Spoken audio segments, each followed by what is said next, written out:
You did a great job guarding this place. Good doggy.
The sunlight is perfect right now. Why don't we go sit in the garden courtyard downstairs and enjoy a cup of black tea?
Hovering capability excellent.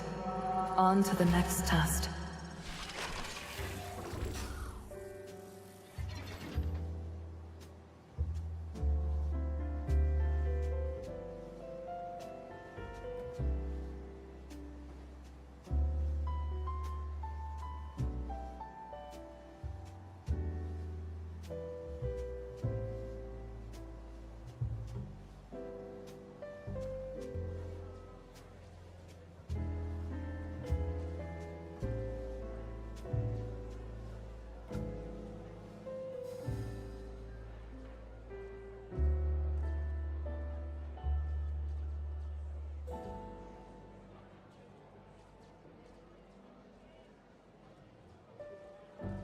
Hi! Good evening. I mean good morning. I am late today. I've been busy procrastinating some things here in Path to Nowhere. I was supposed to do 2 interrogations tonight, but sadly, I just cannot. It's already late. It's so late, it's like 1 a.m. But still, let's read through Russ's interrogation, because I heard his interrogation is full of lore.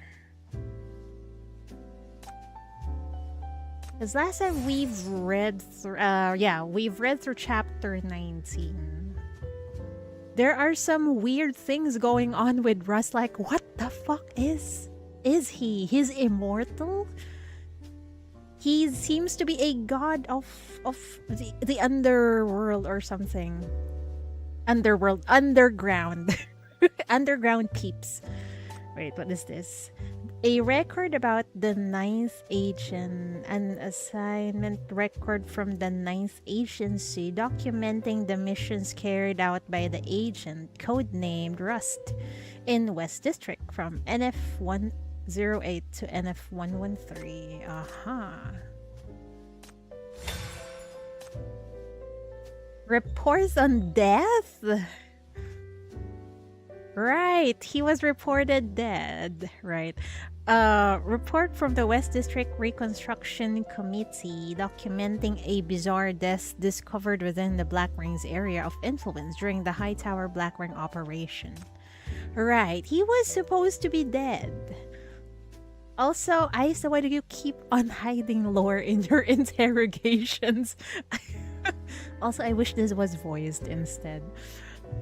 Following the Ash campaign, suspicious figures wielding the Underground's mania sorcery appear in the ruins of BR-005. You are a part of this joint arrest operation, but you've never expected to meet this familiar, yet strange person under these circumstances. Oh wait, this is directly after chapter 19! It's really a good idea to read through this before we proceed to 20. Also, good luck with my throat again. Oh, wait. Hold on. I need to... Wait. Let me... There. Okay. So that people could read. In August of NF-115, the combined efforts of multiple forces finally destroyed BR-005. Edge covertly recovered the suspected underground inheritance, securing it under maximum custody. With that, the anomalous tide of ashes ceased, and the Farland forces requested a ceasefire. The specter of war that had loomed for nearly a year finally dissolved, but Edge found no peace in victory. Oh, what happened here? In the wake of the BR-005 crisis, Edge moved with unsettling speed. Using unknown means, they reconcealed the BR-003 suspended in the sky. Orders flashed to FAC, the Ninth Agency, MBCC, and others. Intensify sweeps of Black Ring ruins and hunt the suspicious. They were watching for the Underground as if it were a terror eclipsing war itself. Well, that's right. 2 days later, the hunt yielded its first catch. I think the trail leads to Rust because he's related to the Underground. Unidentified mania fluctuations pulsed along the contamination trail of BR-005's migration. A joint operation was immediately launched, tracking the signal to a single suspicious figure hiding within the blighted zone. The pursuit proved punishing, not just because of the complex contamination saturating the tear zone.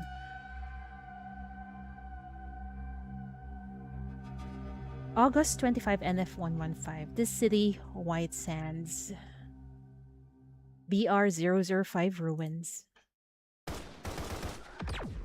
Oh wow. There's a shootout. Target's broken loose. Vector 3 o'clock. O26 in position.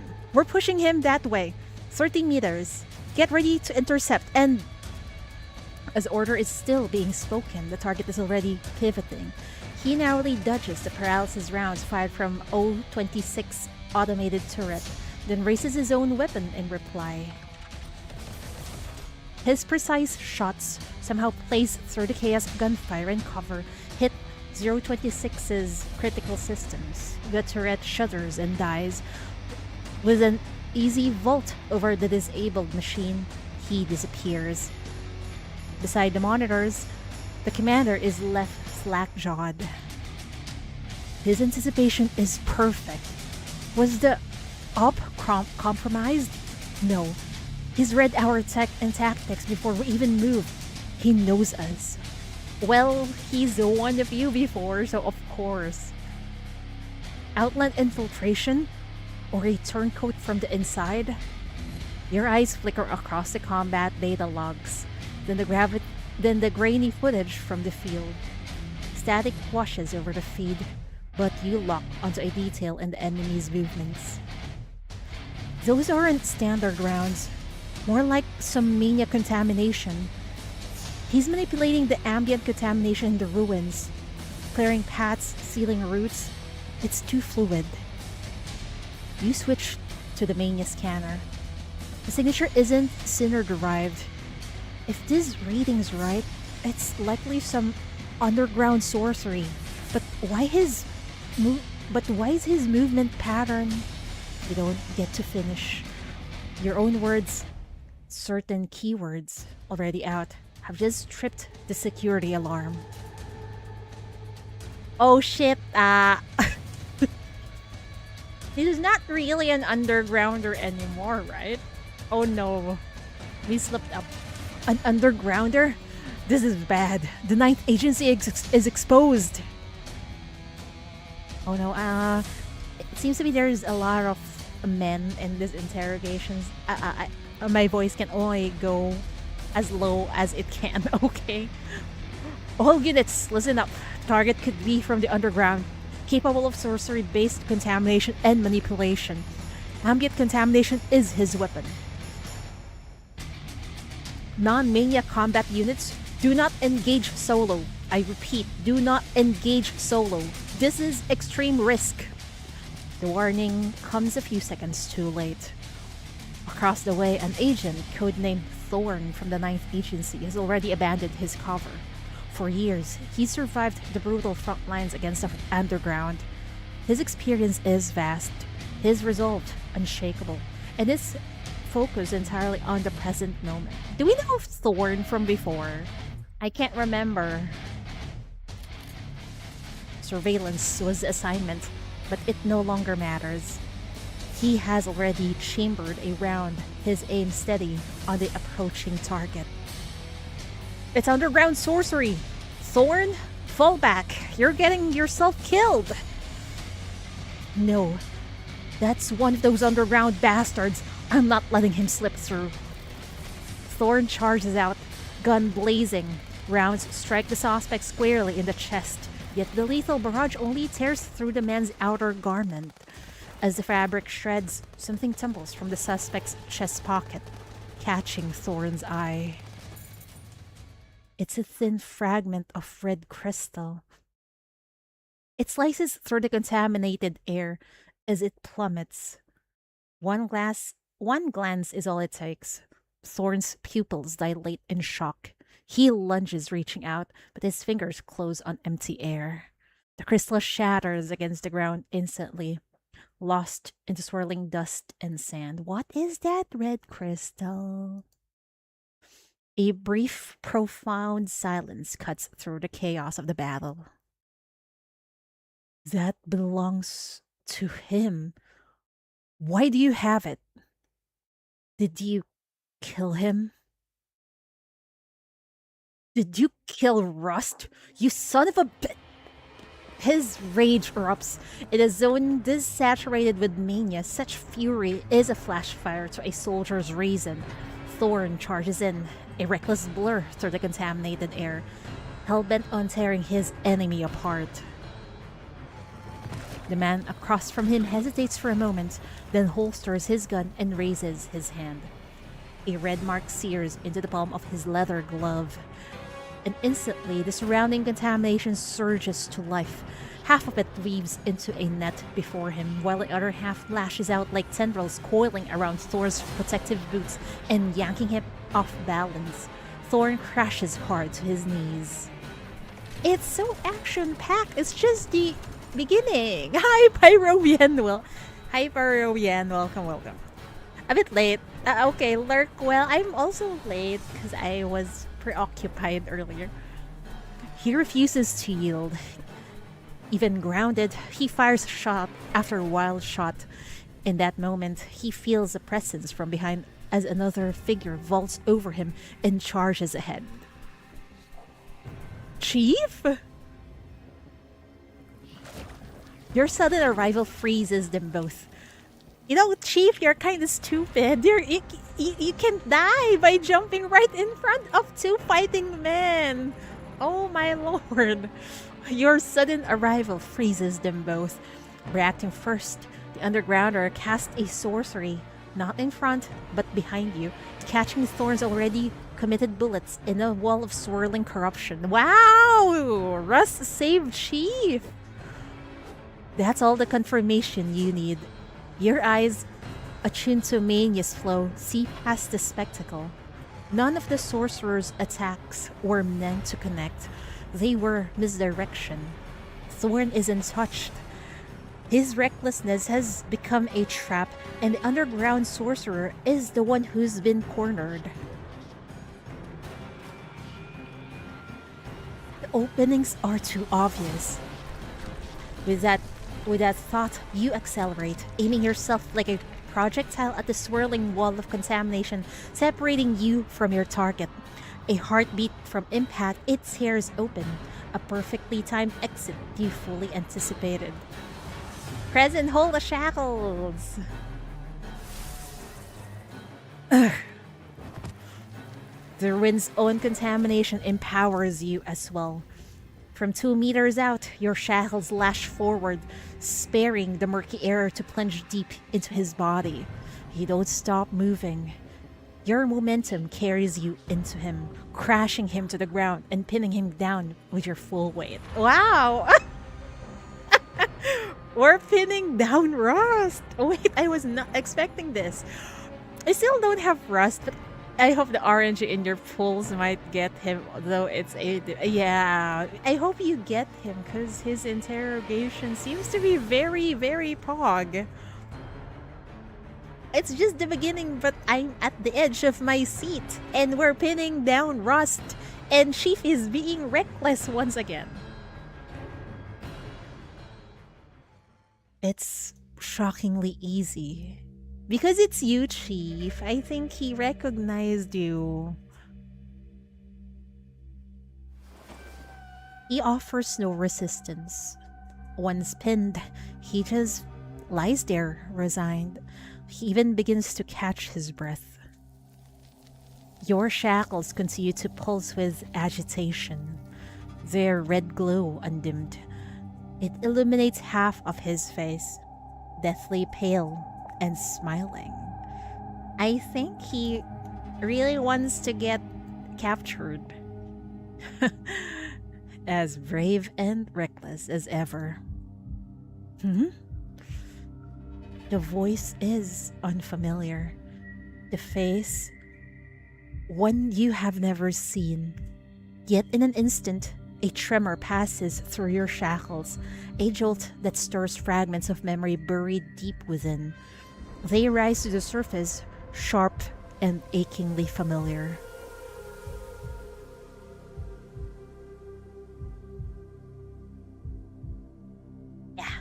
Yeah. Yeah, it's from back then. Who are you? He offers no answer, only a cryptic smile as his eyes shift to a point just over your shoulder.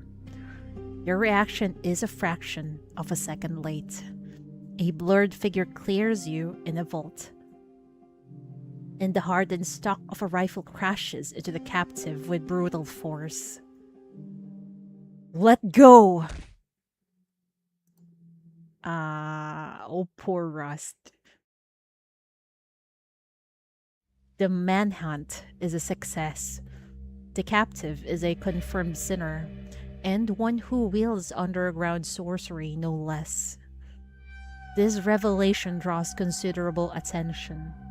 Thorn, the Ninth Agency operative, instrumental to the operation, insists on participating in the man's interrogation. What?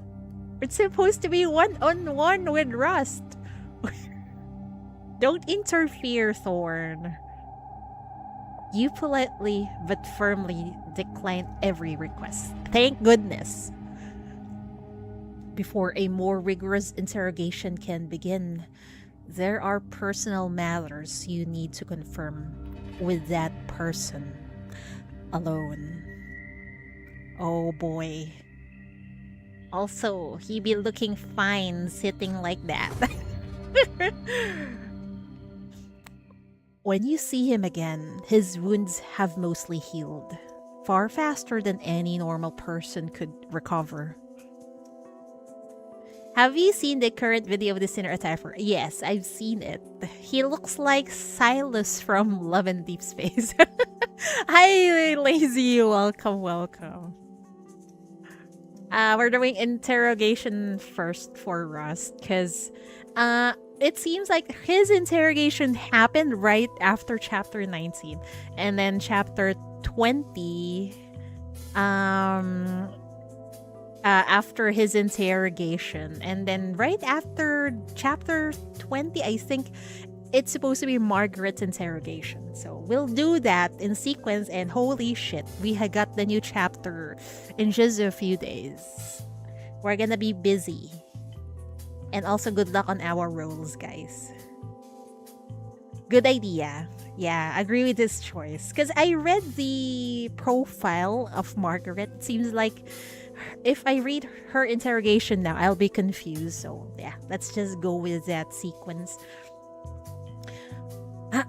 So he is a stranger here. Okay. My voice can only go deeper so much. Okay, so bear with me. Hello, Chief. You look well. Much better than before. It's good to see. The man sits across from you in the sterile glare of the interrogation room. His unnervingly radiant smile only accentuates the impression of a corpse's grin. Well, you ain't wrong there, Chief. You find yourself mentally reviewing the cold facts again. A face you've never seen. A voice you've never heard. DNA that returns no match in any database, civilian or covert. Alright, let's get this over with. What do you want me to explain? BR005? Mania contamination? Underground sorcery? I hope I haven't caused you too much trouble. Wouldn't want to cut into your downtime. He's playing the cooperative role. You pick your first question. There's one particular phrase or joke in Russ's interrogation I hope you don't miss. I hope I have the brain cells to recognize it. Wish me luck.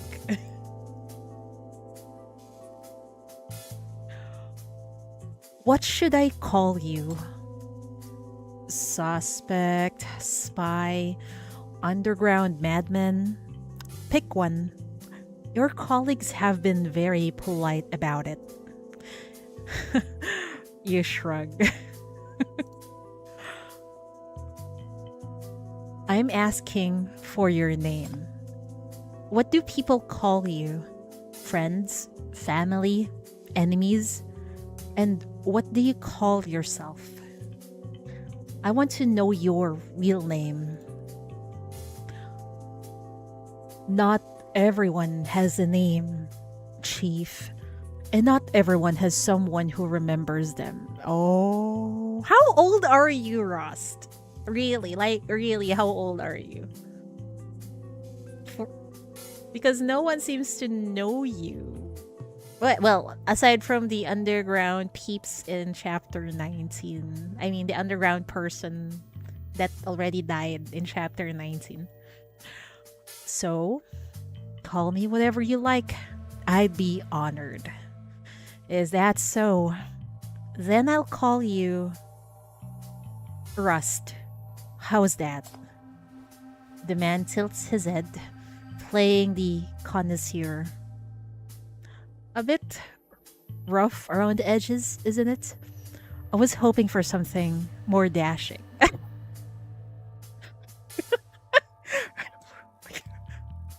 You got time to joke, huh, Rust? It came to me as soon as I saw you. I think it fits. Your gaze is lock. Eyes betray more than words ever could. In that silent exchange, mutual assessment is instantaneous.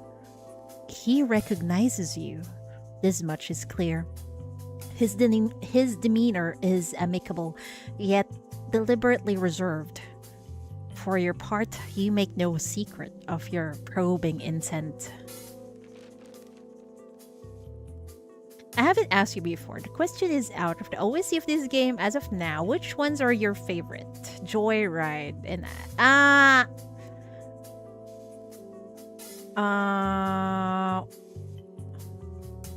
what was the theme song of chapter 13?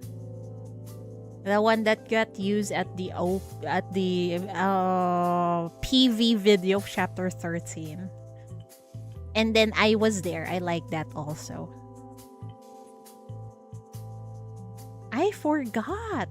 You just researched the song. I forgot really the title. But it's the opening that of chapter 13. I mean on the PV. I just forgot the title.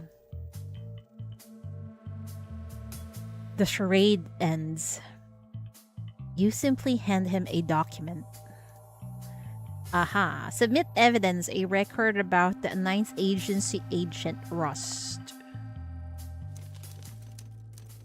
Personal file. Rust. Classification level A.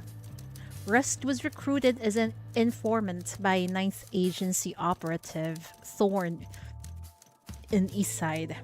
Following severe mania corruption during a support mission in NF-106, he was withdrawn from service for intensive treatment. Operations recommenced in NF-107. Under directive from upper management, he was reassigned as a stationed informant in the West District.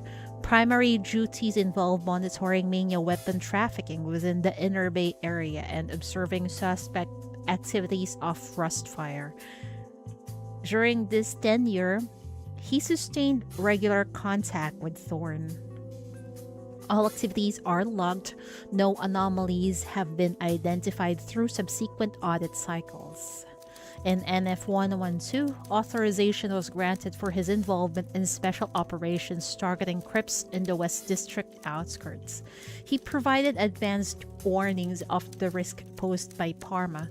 While only partially implemented, these warnings were later validated. Proactive measures by FAC, informed by his intelligence, contributed to containing the BR-004 crisis. This outcome facilitated the 9th Agency's subsequent negotiations with FAC to secure control of the MBCC. Post-transfer operational protocols for Rust were substantially eased.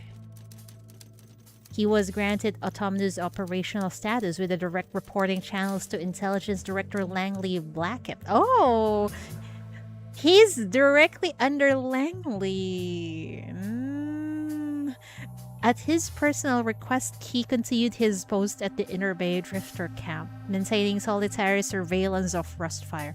Though certain intelligence was selectively reported during this phase, he delivered critical, timely briefings on underground plots and potential locations of Corpus 002, providing material support to the MBCC chief's anti-mania operations.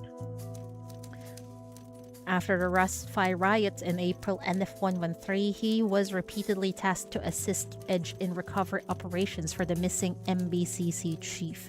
While he supplied the requested intelligence, all search initiatives concluded without success. In November NF-113, preceding the Hightower Black Ring operation, Rust declined participation in a scheduled Edge search operation for the first time. Why though? He's probably one of the reasons why they cannot find Chief back then, probably. He subsequently ceased all communications. His last recorded position indicated an entry into the active BR-002 contamination zone. Why though? Alone?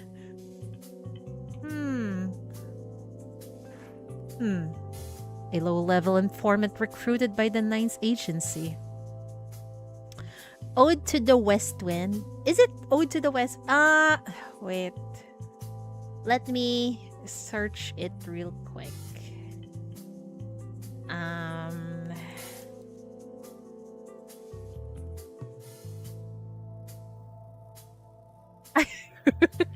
If you're online for the second part of the Matisse event, I will do it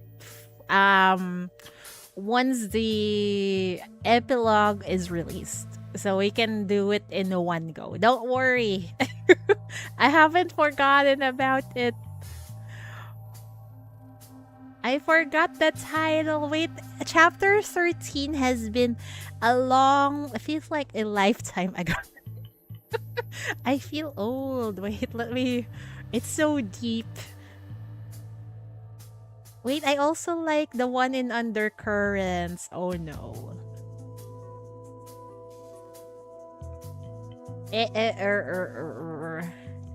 Oh my god, how deep is this? It's Black Halo. Black Halo. I think La Vienru is everyone's. I think so, and also probably Joyride or the other one, the Sassy Cabernet one. Black Halo. It's Black Halo. This one.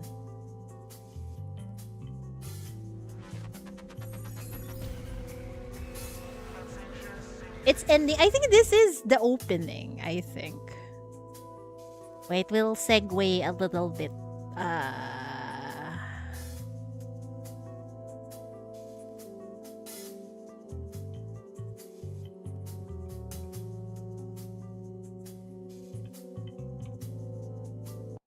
Sorry, Russ. I'll just show them the video. This one. I really like this one. It really pumped me up when I played through chapter 13.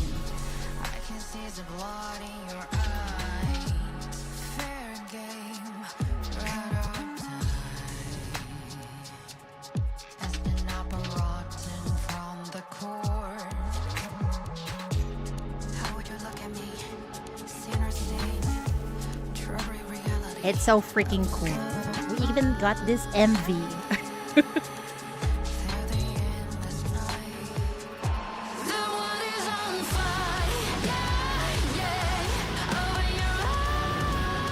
So when is Ice Snow going to give us something similar like this?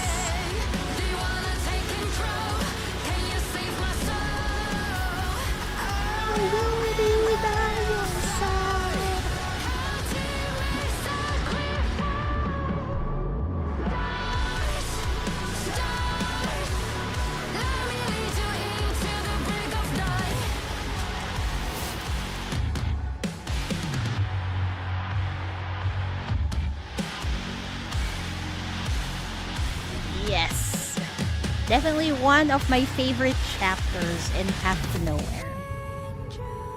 Chapter 13.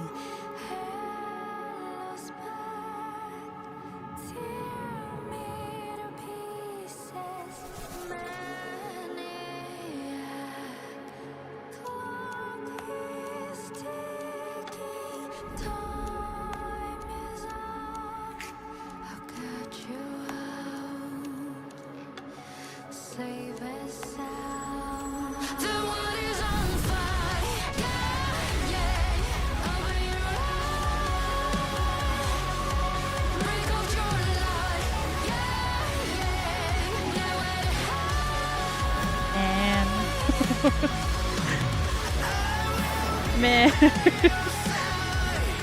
I'm remembering the emotional damage. Good lord.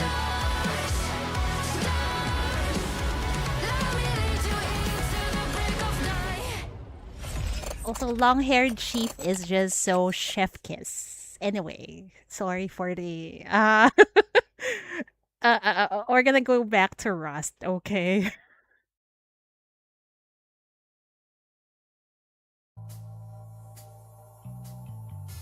You like Enna's version of Blossom in the Deep Eyes? I like the OG version, as always. Anyway, I really love a lot of music here in Path to Nowhere. Okay, we're heading back to Russ's interrogation.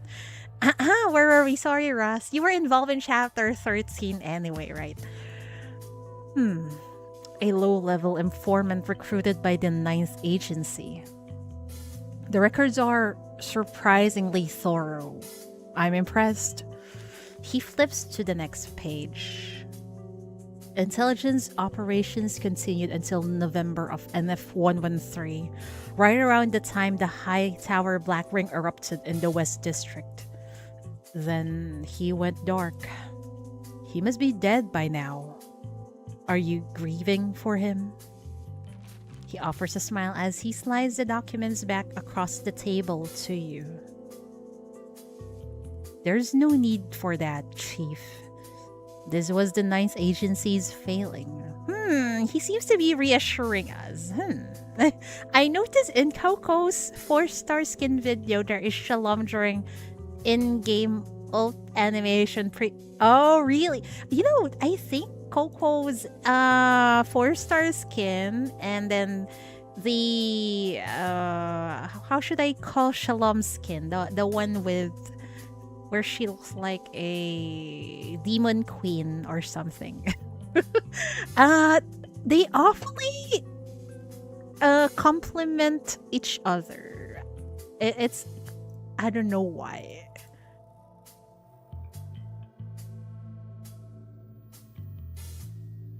For assets like this, everything is strictly compartmentalized. Even if they die, word wouldn't and shouldn't reach your ears. What can I do? I already know. And I want to know more. Submit evidence, a report on a death in West District. He faked his death, Chief. But for what reason? I don't know. Is he going to say it to us or tell us? Death report Rust. Classification level A. In December of NF-113, cleanup operations at the West District High Tower Black Ring ruins reached a temporary conclusion. Among the recovered remains of former Rustfire insurgents, most killed during BR-002's Berserk State, one male corpse found near the former Black Ring Core was flagged as anomalous. The body exhibited extreme trauma, originating not from the Black Ring or corruptors, but from a series of exquisitely precise and brutal mania sorceries. What? Rust was murdered by the underground people?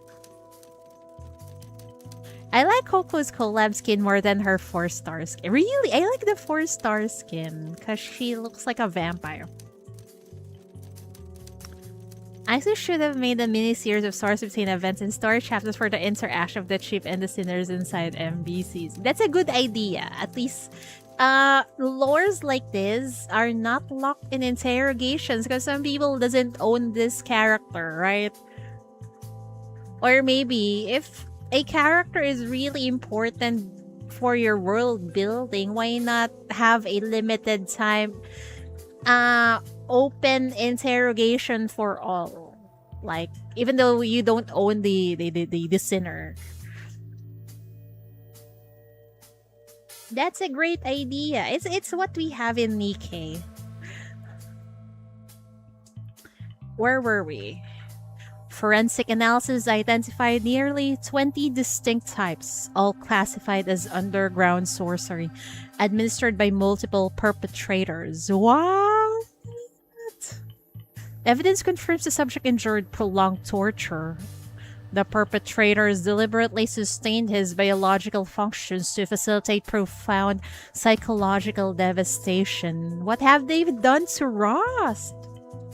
Termination occurred only when the High Tower Black Ring began exhibiting anomalous activity, immediately prior to the destruction of BR-002. A preliminary identification was made by Agent Thorne based on unique mania crystalline residue recovered from the remains. Biometric verification confirmed the deceased as the missing operative, Rust. All prior charges of defection against Rust have been formally resigned. His operative status is reinstated. His death is registered as an honorable sacrifice. However, all related data has been sealed under direct orders from the 9th Agency Command. Ring researchers have claimed the remains for study of the inflicted underground sorceries. Russ's operative records have been expunged from active databases. They're trying to hide something. They erased Russ's actions and identity, the records, everything. Why though? And why did they? And how? What happened though? We got Russ right in front of us, but his body seems to be in the Ring Research Institute. What is happening? He will rest in silence as a Rustfire insurgent, another anonymous casualty of the High Tower Black Ring. Wow. Also, it's raining. I hope you don't hear it in the background. It's so funny in my head of Hell's reaction to both Graves and Millie, speaking of Chiefs, from considering those two and Chief from the after of their well, Hell is kind of protective towards her mom, I think. Rest went out like a G, yeah. Thorne gave this to me. He cared a great deal about his partner. Don't hear any rain. Thank you, NVIDIA broadcast. Thank you. That really helped. He cared a great deal about his partner. He's never come to terms with it being a cold case. Spent the last 2 years digging for answers and for whoever's really responsible. Oh, that's very... Thorne is such a bro. He have never forgotten about Rust. The man studies the photographs. The remains are mutilated beyond recognition. Images so profoundly grotesque that they have, on more than one occasion, overwhelmed even you. Man, I don't want to see those interrogation... Oh wait, not interrogation. Mutilated pictures. His expression, however, remains flawlessly composed.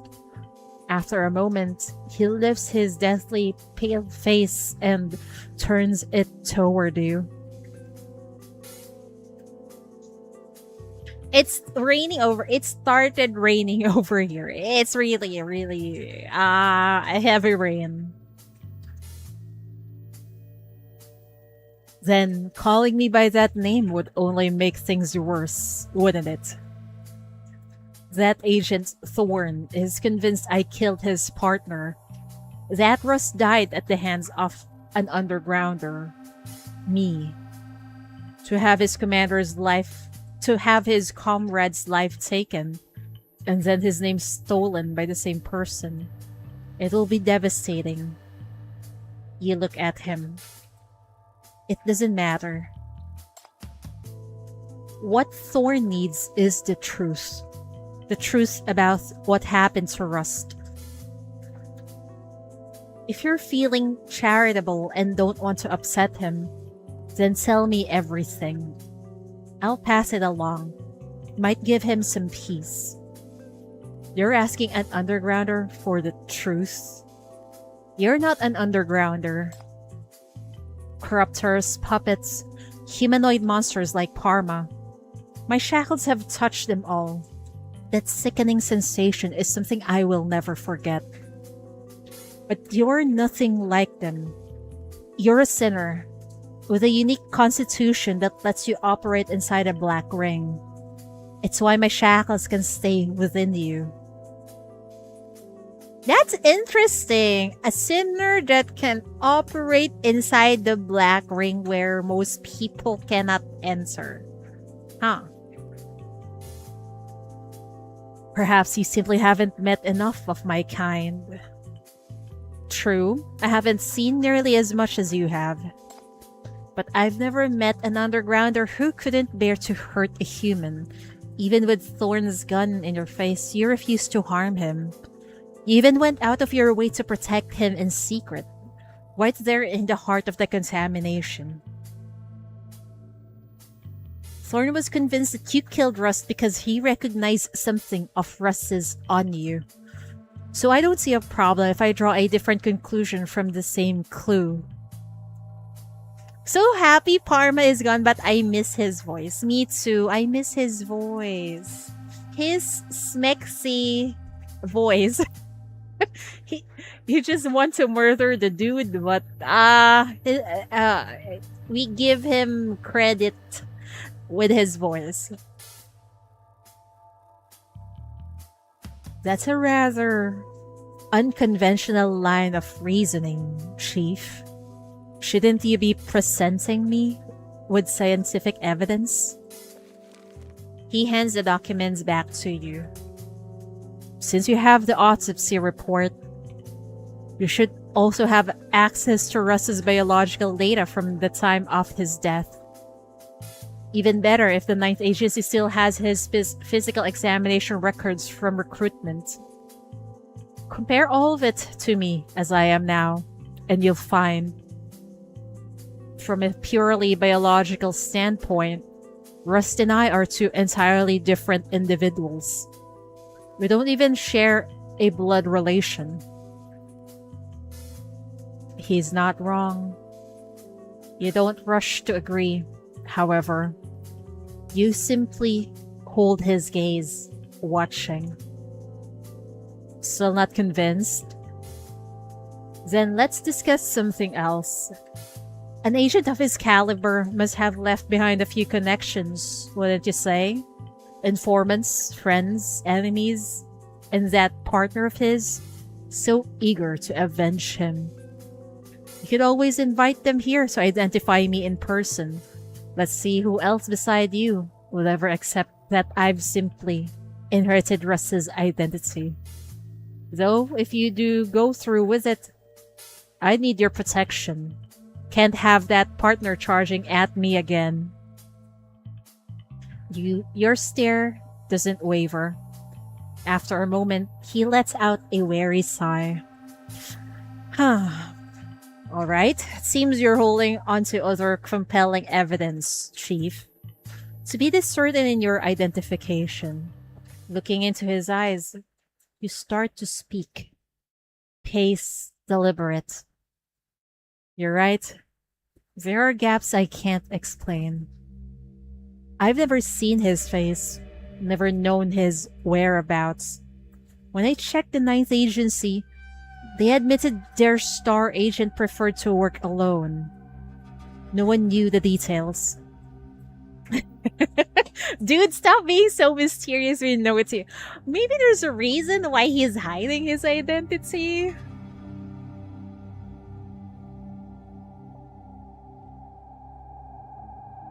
Rust left no trail.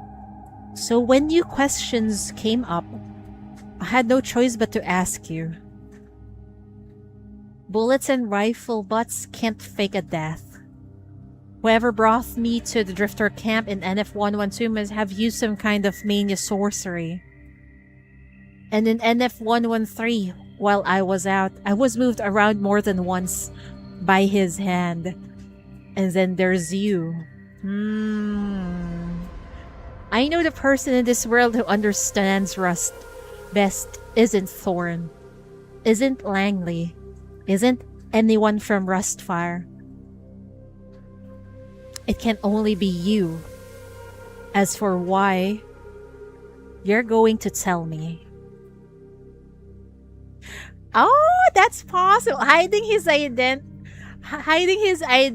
or hiding the location of Zoya from the ending of chapter 13. And maybe both. Yeah, that might be possible. He's trying to hide Zoya's existence. He seems to be part of her group now. Whatever Zoya's group now is. It's not Syndicate anymore.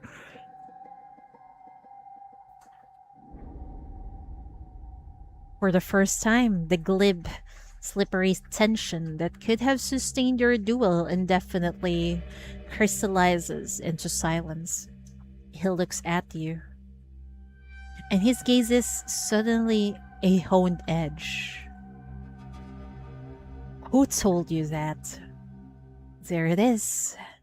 The expression you were waiting for. Want to know? Chief is good at edging people now, huh? Want to know? Then let's trade answers. I mean you no harm, and Rust was once a comrade I trusted. If the truth is what I suspect, then honesty helps us both. But the more you dodge and hide, the more you look guilty.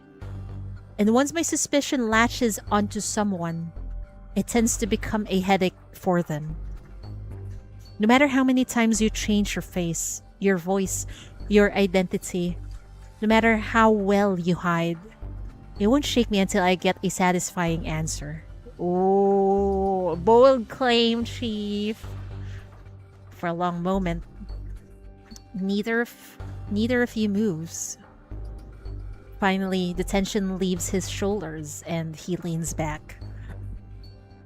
Then it seems I have no choice but to tell you everything.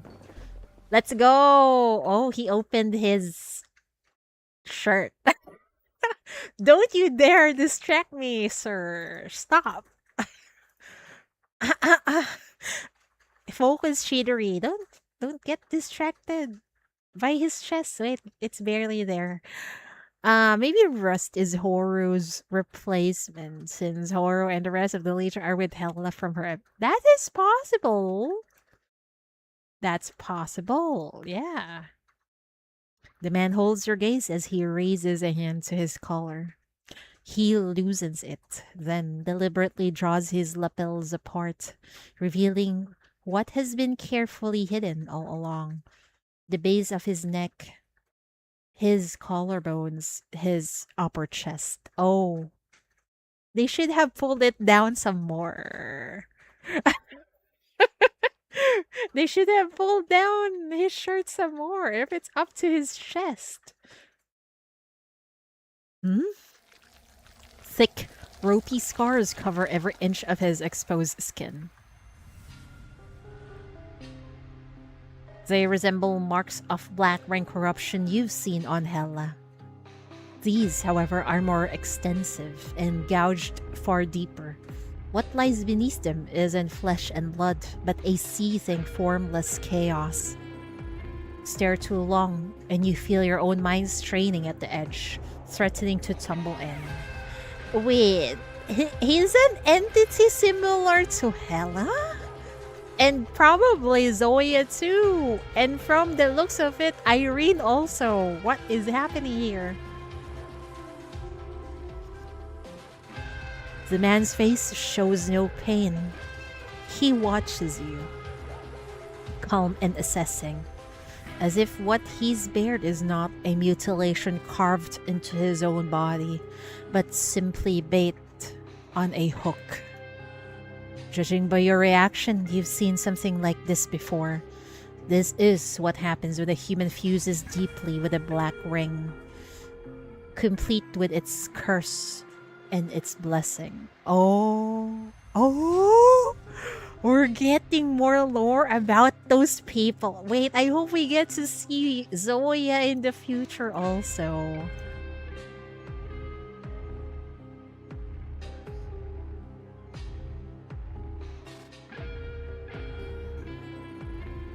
The ability I gained is simple enough. Bodies are merely vessels I change at will.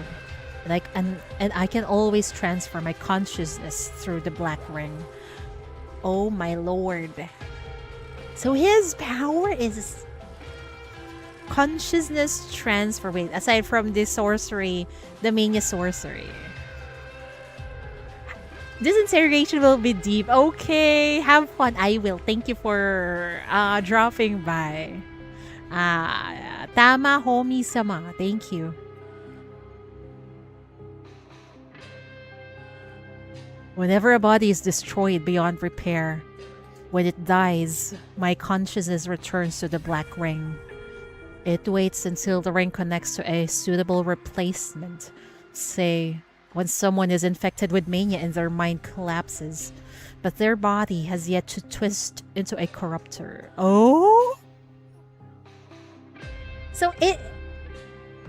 Oh, he's... Oh, wait! Is a black ring an a amalgamation of people's consciousness? It feels like it, because he seems to say he goes back there, and then if there's a suitable body for him, the one that is infected by mania but have not turned into a corruptor, then he possesses that body. Well, Rust, not gonna lie, the body you got right now sure is so fine. His power is to make seats wet with shit.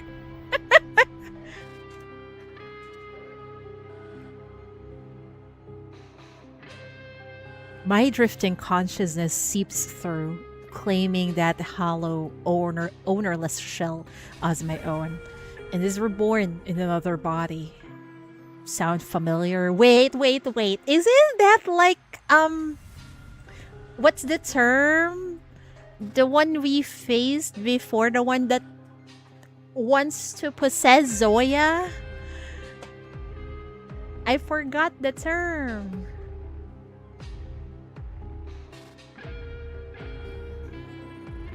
Yes, that Parma. The undergrounder who gave you quite some trouble.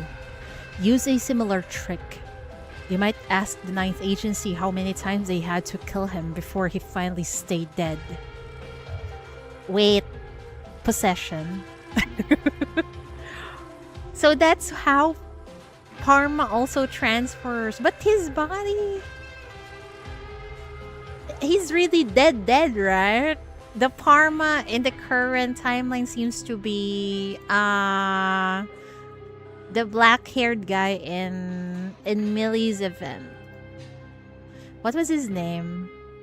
I forgot his name. The one that looks like Michael Jackson. X? Wait, I forgot, man. I have amnesia, man.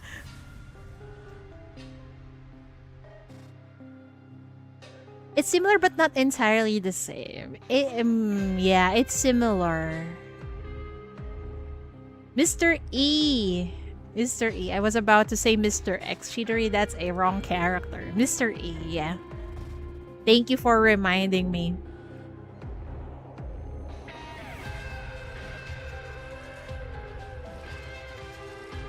A sharp, intentional malice emanates from him, and you register every edge of it. Still, you choose stillness over reaction. The urge to discover what fuels his venom outweighs the instincts to avoid it.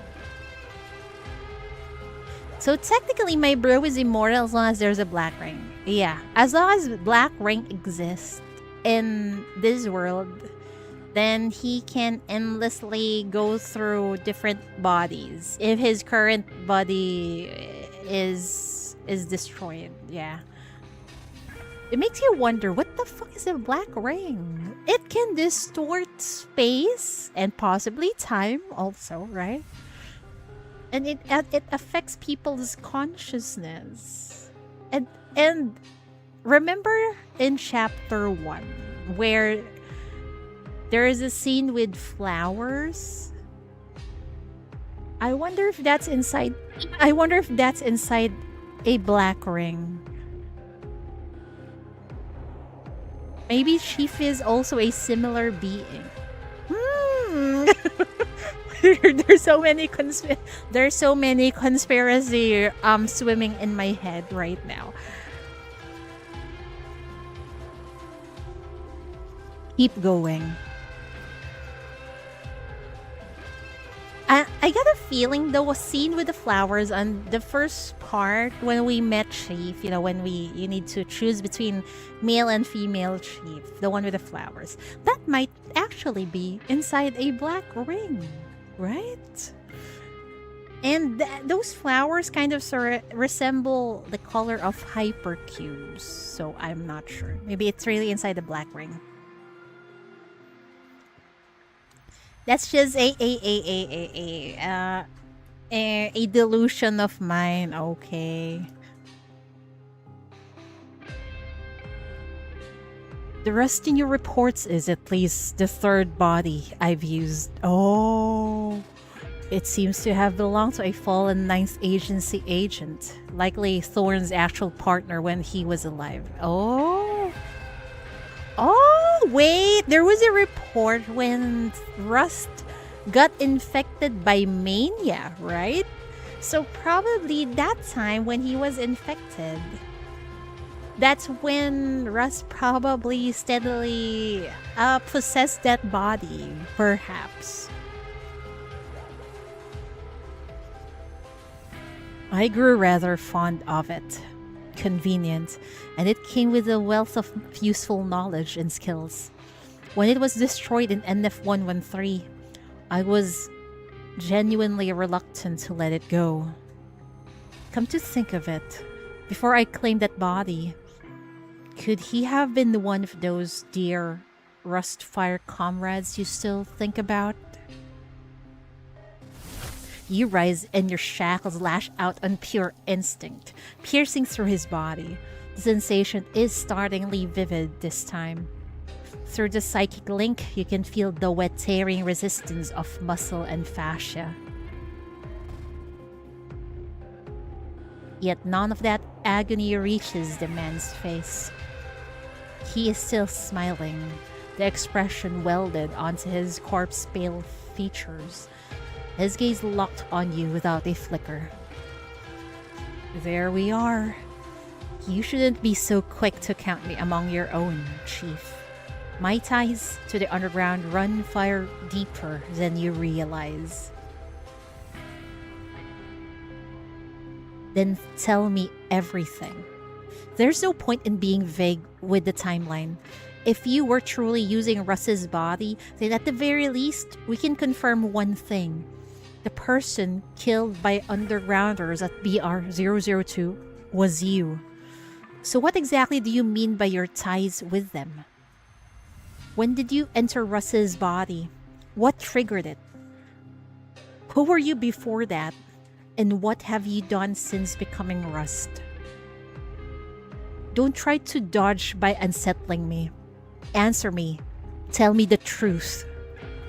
You try to pull your shackles back to reassert control of the interrogation, but it seems you're already behind. Yikes, he's in control now. Oh dear. What if Russ's body hijacked accidentally entered a woman's almost dead body instead of inside a because it was blocking the body? That would be that would be really funny. But I'm not sure it's the black ring that chooses the body, right? How did that one dude from Luminary Society, or what was it called? Guess Russ died 3 times.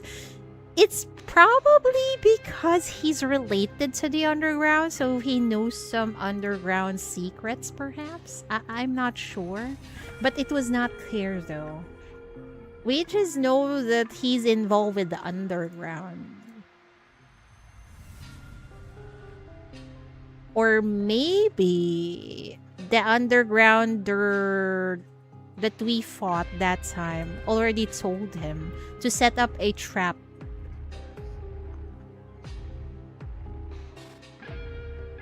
I don't know. It was not clear. It's up to our imaginations, perhaps. The luminous barbs of your shackles protrude from wound after wound across his skin. You try to pull them back, but meet a faint, grotesque resistance. It's a sickening tug, like drawing a blade from clotted mire. I've given you quite enough intel. Now, it's your turn to answer a few little questions of mine. Oh, the fissures across his body glow ever brighter. Bleeding crimson light, an indescribable presence saturates the room. Suddenly, you can no longer be sure. Is this still the interrogation room? Is this reality? The air thickens with something viscous, clogging your senses. All you can perceive is the man before you, and the chaotic aura shrouding him, growing more vivid, more glaring with each second. Who I am now bears no resemblance to Rust. Before my candid confession, there should have been no clues, no evidence, no one who could have connected me to him, except you. So steadfast in your conviction, completely unmoved. Why? Chief, why are you so certain that I am Rust? Something is wrong. Your body tenses to leave, to shout a warning, but a turbulent wave of familiarity crashes over you, pressing you back into the seat and guiding your tongue. You grapple with it, fighting the magnetic pull to give him your raw, unguarded truth. Can he influence people's mind also? Because it seems like he's about to let Chief say the truth, everything that the Chief knows, using his power. But good thing Chief seems to have some sort of resistance to it. It's just a guess. Those who know me would say I can be confident. Unreasonably so sometimes. Now it's your turn to be evasive. No matter. Just as you seem to have a knack for seeing through me, I'll study you just as closely. I'll uncover everything you wish to hide. The man offers a polite nod before his gaze drops to the spikes piercing his body. He lifts a hand, his fingers brushing lightly against one of the shackle's barbs. Red light erupts and a piercing ring floods your ears, instantly silencing the interrogation room's alarm. Oh, what the fuck? Your senses blur into a formless haze. It feels like an assault and more like a return. It feels like less like an assault? What? And more like a return to something gentle, known, like home. I knew it! Chief is really... I really think Chief is also a being of a black ring. Like home. Like a black ring. His face tells you he feels it too. Oh my lordy. The shackles. I failed to account for them during the manhunt a few days ago. That's how I ended up in your hands. But now that I think about it, the look on your face when you caught me was rather interesting. No way could cheatery actually be right. It's when there are some clues, even in Eternal Nightmare, especially when the illusory moon is calling to the Chief and the little guy. They feel like they're going home, or it feels like home. And now this seems to be the case with Russ's power here. It's because it's related to a black ring. Now it seems like really the Chief is a being from a black ring. I'm also interested on what happens to our sister. We haven't seen her. It's been years now, right? Hi, Kaguri. Kaguri, good morning. Good evening. Morning. Yeah. Yeah, good morning on this side because it's 2:39 a.m. In that moment, did you see anything through the shackles? You bite back a verbal response, yet within his question finds its mark, provoking an answer that forms against your will.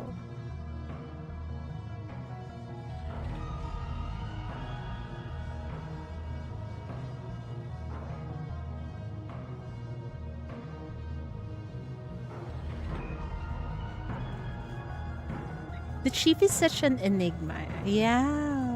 No, well, not that you think about it. Isn't chief also stolen from the underground? Yeah, it actually makes sense if she is a being of a black ring. And she was called a sister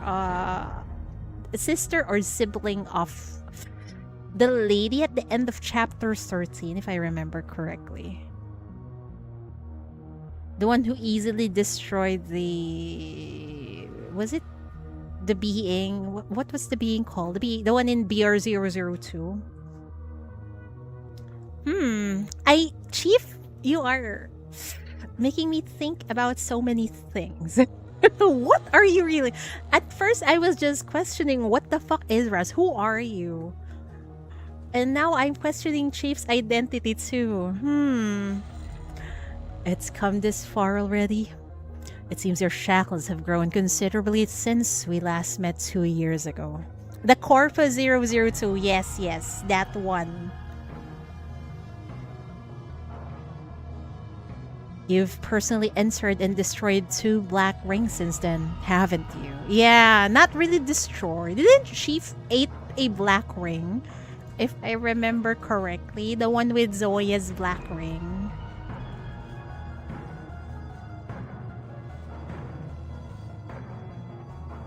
She was the one that cut it in half before. Yeah, I think it's the sister who ate that black ring, the BR002, the corpus. But for Zoya's, I think it was the chief. So what is this? A race to eat a black ring? What is happening here? Oh, there you go. Did you devour them just like before? BR005? BR002? Or did you take them all? Did Edge not stop you? Or perhaps I should put it this way.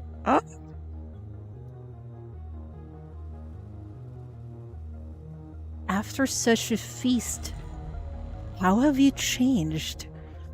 Who exactly is Chief now? The Chief of Minos? Or the shackles of Mania? Oh my lord, oh my lord. His hand suddenly clamped down on the spikes impaling him. A corresponding jolt lurches through your consciousness, followed by a wave of visceral nausea. The sinner before you distorts, dissolving into a chaotic humanoid mass that writes hungrily to devour the shackles themselves. Then, is the rules that placed on the chief by Edge to make sure they don't turn out like their sibling? I think so. I think so. Because if I remember correctly, the sibling have an upper hand because it already ate more black rings than the chief. It's okay. Don't worry about it.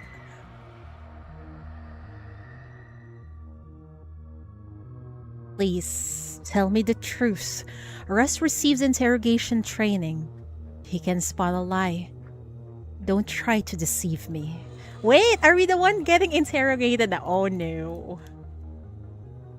Otherwise, no matter how powerful their shackles may be, I might just do something drastic and hurt you at any cost. His grip tightens. What a juicy it is, my god! And also, it turned into Russ's interrogation towards the chief. What the fuck? His grip tightens. The shackles blaze white hot, burning through his leather gloves, melting the skin of his palms, searing into something deeper, his very essence. It is not only the uncanny mania that presses down on you with menace, but the raw intensity burning in his eyes. Is it hatred? Hatred so fierce that he would let the shackles pierce and tear him apart just to confront you? Why though? Why? Why? I don't understand the hatred towards the chief. Chief? Yet every time he held back his attacks, with you, with Thorn, even at the cost of his own advantage. There's no need for you to worry. Even cautious as they are, Edge isn't concerned about my shackles. That should tell you they have it under control. And threatening me won't work. If you could so easily hurt someone, you wouldn't have been caught and brought here. BRB dog's doing some nonsense. I totally know what you feel. That always happens to me also. Go right ahead. Your actions are far more honest than your words, Mr. Many-Faced Agent. When it comes to you, I'd rather trust my instincts. And my instincts tell me there's no need to treat you as an enemy or a prisoner. We didn't have to speak like this.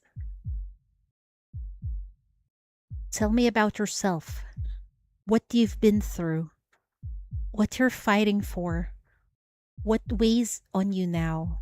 And why you keep hiding the truth from us. If you're not the Agent Rust I thought you were, then tell me your real name. I want to hear it from you.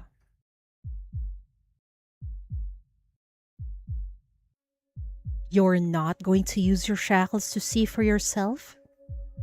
You clearly have the power. She does, but as you know, Chief always respect boundaries with sinners, right? So she wouldn't. The power to pry into someone's secrets. I don't know if I even have that.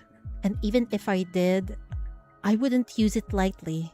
Besides, if you really are Rust, as I hope you are, then you're my friend. You're so nice, Chief. I won't do that to a friend. An oppressive chaos gripping your shackles dissolves. The uncanny feeling saturating the space evaporates, leaving only the sterile chill of the interrogation room. The mania alarm has remained unanswered long enough that flustered voices now clamor beyond the door. How strange. That confrontation felt like an eternity. Yet snapping back, only seconds have bled away, and the man opposite you. The violent fissures that scarred his form have subsided. He sits poised, collar neatly adjusted, his gaze steady upon you. My apologies, Chief. It was an ill-timed jest. I'm glad to see you haven't changed. Still the most dependable friend a sinner could ask for. As for the matter of Rust, perhaps we could save that for another time. That little scuffle took more out of me than I'd care to admit. I'm afraid this body of mine is at its limit. Shameful, I know. That even I have my frailties. No, we like that body, Russ. Don't let go. After all, you've already placed your shackles on me. The interrogation can resume whenever you wish. The commotion beyond the door pulls your attention for a second. Then you look back. His expression has reset. The smile is a placid, unreadable mask. The interrogation is over. You draw your shackles back. The movement slow and final. Yeah, not the Silas body. We like that body, Ross, so don't let go. Before that, I have one last question. You're the Rust I know, right? If seeing me reminds you of him, then by all means, use that name. It was only ever a spy's temporary code name, but to be remembered by you, I'm sure that Rust would be pleased. It turns out you never get him back into that room. Why? Did he escape? Oh no. That night, an entire surveillance grid goes dark. Not disabled, but utterly and physically destroyed. In perfect synchronicity before a single alarm can sound. The scale of it is impossible, far beyond the sinner's known methods. The entire bureau is left reeling. He's definitely a good spy. By the time repairs are complete, his cell is empty. The only recovered footage is a brief clip of him casually walking out of the bureau's front doors. He glances up, finds the camera, and turns to wave you goodbye. You lied! You said you're gonna stay! And well, clearly he said he said we shackled him, so we could just do it again. But he lied, clearly. Man. Through the resonance of the shackles, you are certain this man with an unfamiliar face and voice is the same Rust who once aided you at the Drifter camp. You managed to extract some critical intel from him, yet the reason he deliberately severed ties with you remains unknown. Before you can get any answers, Rust brazenly escapes from the bureau and vanishes without a trace. Yikes. Wait, that's just part 1. I thought this isn't long. I was deceived. A record about Rustfire. An investigation record provided by Samuel containing a summary of Rustfire's internal information under following Comrade Rust. Since his escape from the MBCC, Rust has kept a low profile. Instead of causing trouble, he has gone somewhere you both know very well. August 28th, NF115, West District 2nd Mine Field Clinic. A commotion stirs through the work area. A group of young miners is half carrying, half dragging a wounded colleague toward the exit. Rumor ripples through the crowd. A rookie, first descent, took a hit of raw contamination to the shoulder. The injured man's face is corpse pale, yet the miners around him look even more terrified. Wait, is this Rust's backstory? Hey buddy, you with us? Whoa, easy. The blood's getting everywhere. This is all on me, man. I was yapping away, wasn't paying attention. Now you're hit. I'm so sorry. Just hang tight, okay? I'll grab you something to eat. Specialist almost here. Lavina! Oh, it's been a while! Alright, we let their guard down this time. I thought this is more Rust backstory. No, but we're back to Rustfire. A red-haired woman strides briskly toward him. Her clothes are plain but neat, and her bright voice carries easily. The lines on her face speak not of weariness, but of a life fully lived, making her warm smile all the more infectious. It's been a while, Lavina. Lavina looks even more spirited than he remembers. After the high tower black ring fell, he heard she had left the West District to follow Rustfire and establish contact with the satellite towns. She must have rushed back recently to assist with the post-war reconstruction. Caring for others has always been her calling, after all. New around here, aren't you? What's your name? Been at the Drifter camp before? No time to invent a name. He gives her his old partner's code name instead. Thorn's cover has always been airtight. It won't be compromised. Thorn? Don't think I've heard that one. You just started? Never mind. Something about how you talk reminds me of my old friends at Rustfire. Must be my imagination. Of course it does. He spent so long at the Drifter camp that deliberate effort is required to mask his old habits. He must still be careful not to let her keen intuition pick up on anything. But this same familiarity also makes it easier to draw out information. Lavina moves through her work while detailing safety protocols, covering procedure after procedure. She chats without a second thought, but he listens with intent, quietly committing every word to memory. Asking after Nirvana? Troublemakers always will be. Can't drop your guard around them, but it's a sight better than it used to be. Not all city folks are bad, you know. You've got good friends across the river too. Even a certain official, low profile but quite the big shot, has secured us a lot of resources. Things are smoother now. You just focus on working safe. Long as you follow the procedure and watch out for each other, you'll be fine. As she speaks, she ties off the bandage with a practice knot and pats his shoulder, a gesture both cautionary and encouraging. The restless pain she once carried has settled into a quiet calm. Time has softened the sorrow from her brow and etched gentle laugh lines at the corner of her eyes. Good for her! He can't help but feel genuine happiness for her, seeing this change. Just as the thought settles, someone else lifts the tent flap and steps inside. Samuel? Weren't you over at Nirvana sorting things out? What brings you back? Matilda's managing it. It's fine. Someone from the contamination is looking for you. You should go. I'll keep an eye here. They really need to be more careful. I'm on my way.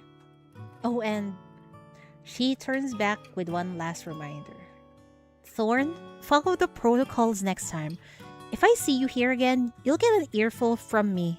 Promise. The tent flaps fall shut. Only Samuel and the injured worker remain, as the air grows still.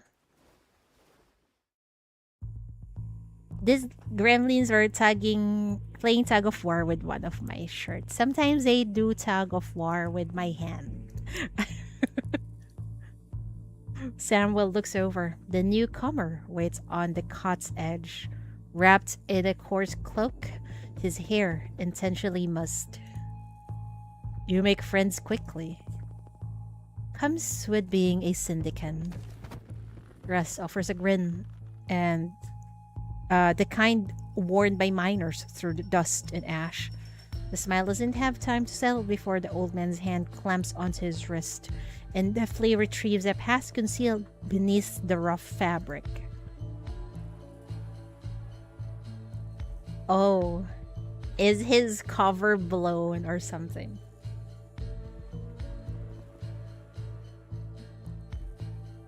Syndicants in the mine don't steal. This is Lavina's pass. You've lifted it while she was treating you. Quick hands. Russ stays silent. He's actually aware of Samuel's weapon, already drawn and leveled at him from beneath the fabric of his cloak. This old man is fast. Word came that someone suspicious had slipped into the shafts, asking questions. That's why I returned early to meet you. And you even timed it for when I was away. Well-informed professional, I take it. Nirvana's lackey or an outland scout? Who sent you? And what do you want? I'm curious. Who tipped you off? Don't play games. People like you disappear without a trace. Rustfire still has people who can arrange that. Why did Samuel get the short end of the stick while Donald aged graceful? He must have had a tough life. Tougher life than Donald, perhaps. Samuel is the same as ever, sharp and cautious. Crossing paths with him always invites complications. That's precisely why Russ confirmed personal schedules before he made his move, timing his visit for when Samuel would be away at a meeting, and yet here they are. No matter, adapting is part of the job.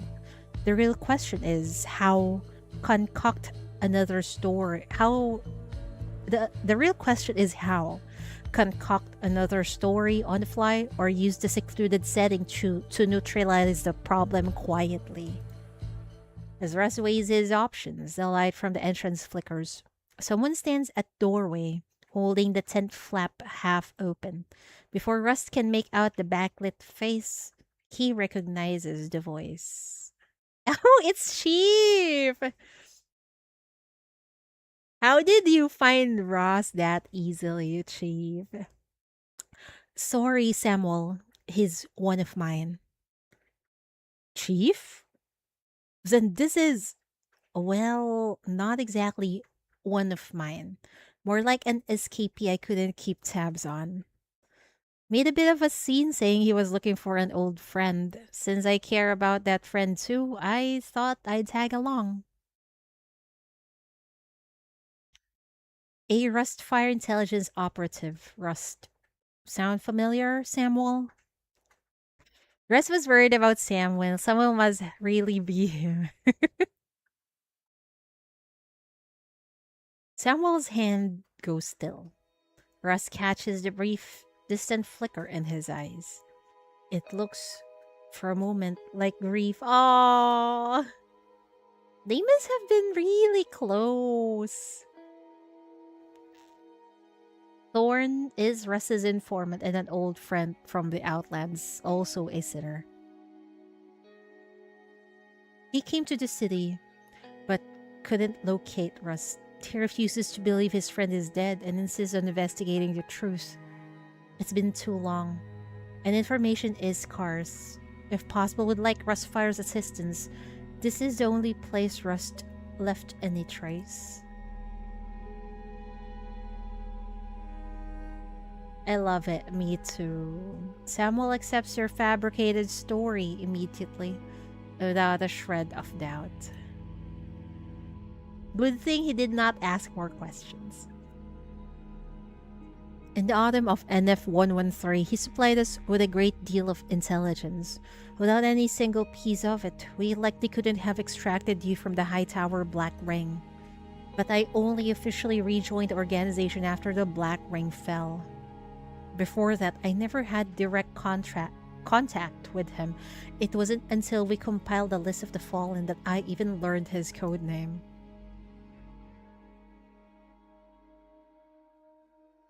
Though he never met Rust in person, Samuel had once compiled a detailed record of every Rustfire members lost in BR002 over those 9 years. Using that, he mapped Rust's network, contacts from the Drifter camp, comrades from Rustfire, scattered syndicate informants, rival gang affiliates, and more. The result is a substantial list of leads which Samuel provides in the hope it will help you learn more about the man you seek. As you walk the streets of the West District together, your person of interest doesn't flee this time. He stays close, cooperating without protest. Perhaps he has finally grasped a few basic truths. First, if he wants to operate under Rustfire's watch in the West District, working with you is the fastest way. And second, just how determined you are to get answers.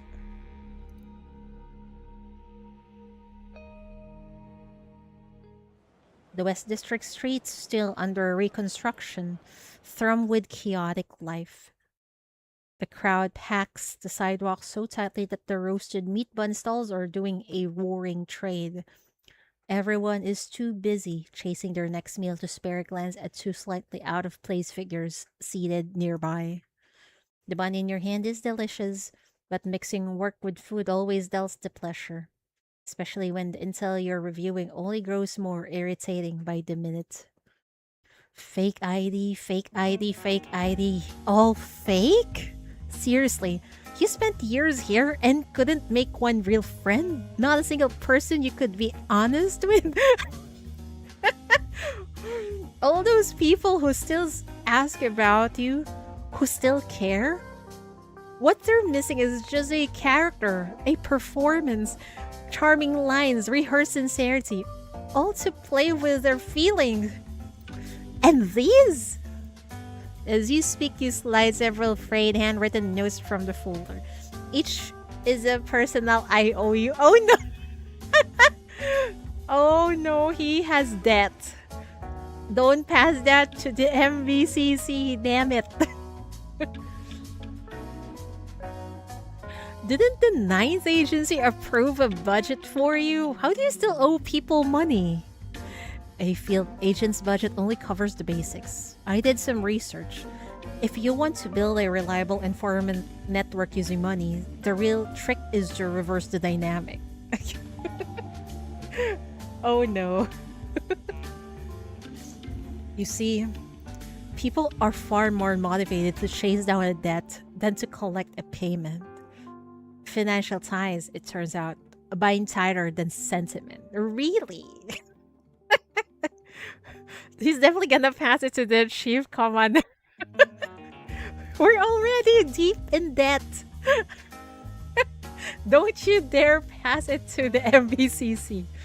At this rate, we need to have sugar mommies and daddies. You sound like someone from Whitestone. Quite an achievement, single-handedly tanking the ninth agency's reputation. That said, I do believe you have a far greater talent for this work than I ever did. You were the one who spread the word to bring Samuel back, weren't you, Chief? Laid a neat little trap, then swept in just in time to save the day. A practiced smile rests perfectly on his face. I'll admit it was well done, but why go through all the trouble? You already put your shackles on me. Could have tracked me and picked me up anytime. I was actually curious why you waited so long to come find me.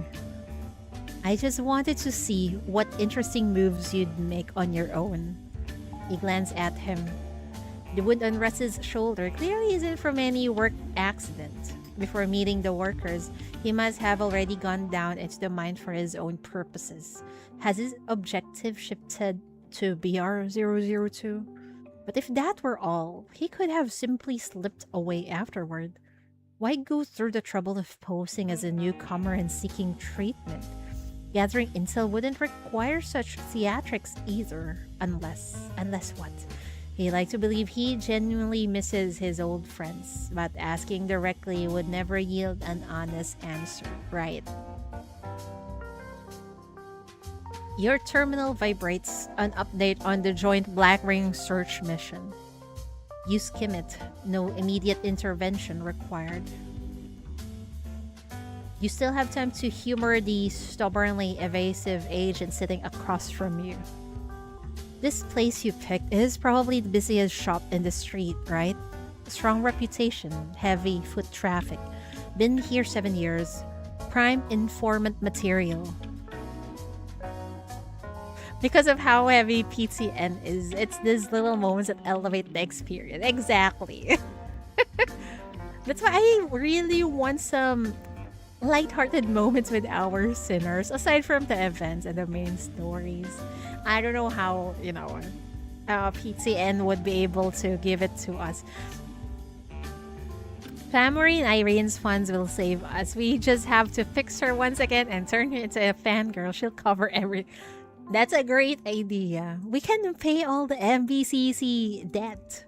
Just make sure Irene is on our side. Yeah. Not on Rustfire's list, so the owner isn't one of theirs. You developed him yourself back when you were with the ninth agency. He must know more about you than most. I'll go have a word with the owner later. He spreads his hands, offering a gesture that hangs between yielding and daring to proceed.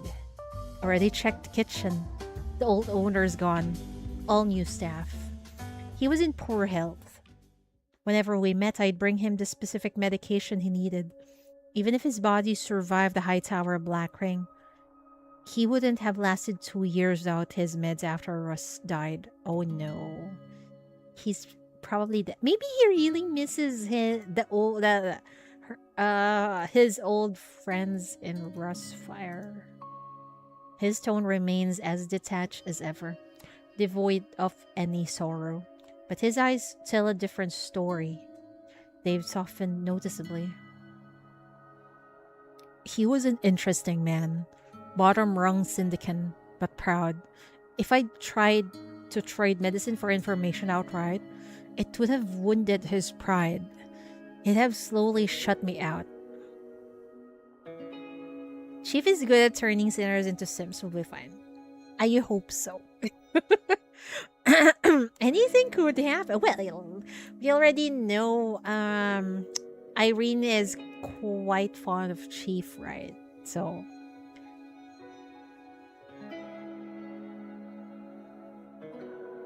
just a little more lighthearted. No, I'm talking about lighthearted moments like the daily life inside MBCC or in East Side or even in West District.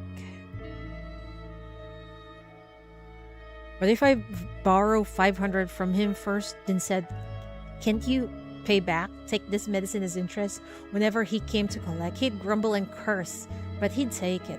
Even slip me extra food now and then, treating me like the broke fool I was pretending to be. He's such a nice old man then. And while we were chatting about this and that, I'd coax out quite a bit of intelligence. His gaze settles on the roasted meat buns on the table. Freshly made, generously stuffed and fragrant. The agent has ordered a dipping sauce with an unusual mix of ingredients to go with them. The flavor is quite good, actually. You've eaten them all. Food steeped in memory has a way of softening hearts. The pointed exchanges from moments ago no longer seem to matter. Have some. My treat. Yeah, have some.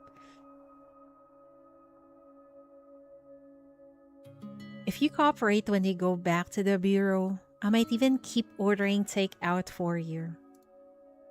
Please spare me. I've told you everything I can. The rest, let's call it privacy, shall we? I've nothing against you personally, Chief, but given how much Edge values you, who knows what they've put in you. I'd rather not have an audience listening in. He has a point. He has a point. We don't know if Chief is currently bugged, which probably she is.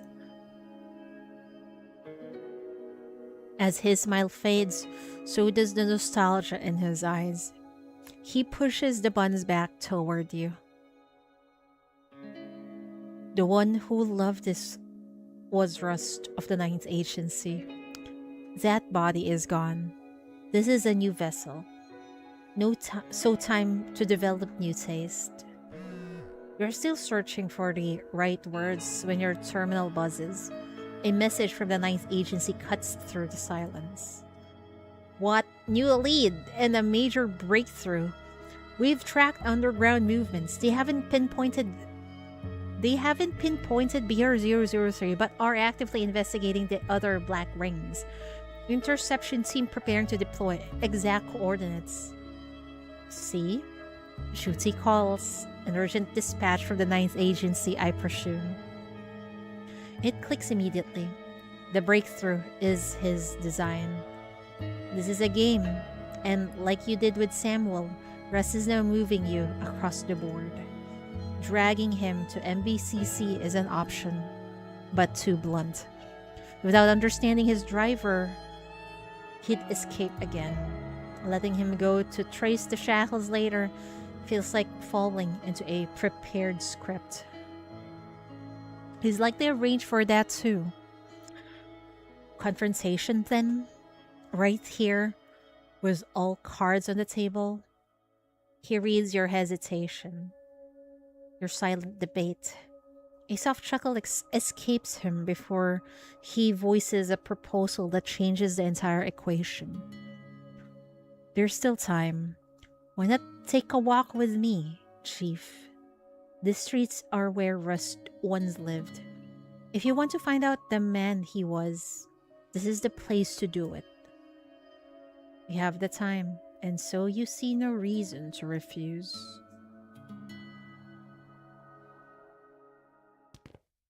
The two of you walk through the dusk-lit street, the afterglow deepening around you. No matter how much the West District has changed, for all these years the sunset has painted these streets in the same crimson hues. It also lends a flush of warmth to his pale face. Also, what's this music? I like it. How old is Ross? It was not mentioned. So I don't know. It also lends a flush of warmth to his pale face, making him look for a moment a little less different from those around him. This place has changed so much. For the better, too. The Ash campaign destroyed many parts of the city. Otherwise, you'd be seeing something even more impressive. The tensions with Nirvana and Eastside. They're still there, aren't they? Have you been mediating this whole time?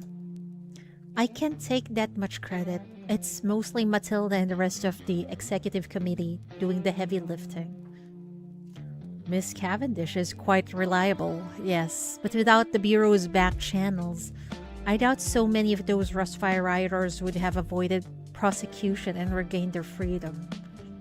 I heard Mr. Donald moved to a satellite town. Really? Do the two of you still keep in touch? I don't know. This song plays during the main story. Maybe it's been a while. I've listened to this. We do, just not as often. Everyone's busy. But you could visit them. Dawn would be happy to see you. Samuel mentioned you two crossed paths back in NF113. That was the old Rust. I'm not that free. Making it to the West District is already pushing my limit. I'll just have to pick up news about them while I'm here. Lavina and Samuel are doing quite well, it seems. Just now, Mama Lavina mentioned she had a video call last week with a kid who just returned to the Bureau. Maybe it was Hella. Oh, Hella? It must be her. She's been studying, but after running around outside for a bit, she came back having forgotten how to write half her characters. Oh no! Oh no, Hella forgot to write. Then she just went on and on about needing to call Lavina and catch up with her. But her health isn't great. Ever since she came out of the Black Ring, she's needed constant rest. She sleeps for long stretches, and no one can figure out why. Man, why? Our daughter's not well! Once her consciousness has merged with the Black Ring, breaking free is no simple task. It takes everything you have. But she made it back. That's what matters. My guess is she sleeps so long because she's trying to find someone in her dreams to go back for them. When she finds who she's looking for, she won't need to keep at it. She'll perk right up. Maybe this is related to Hella's Perspectra. I don't know if you guys have read through it.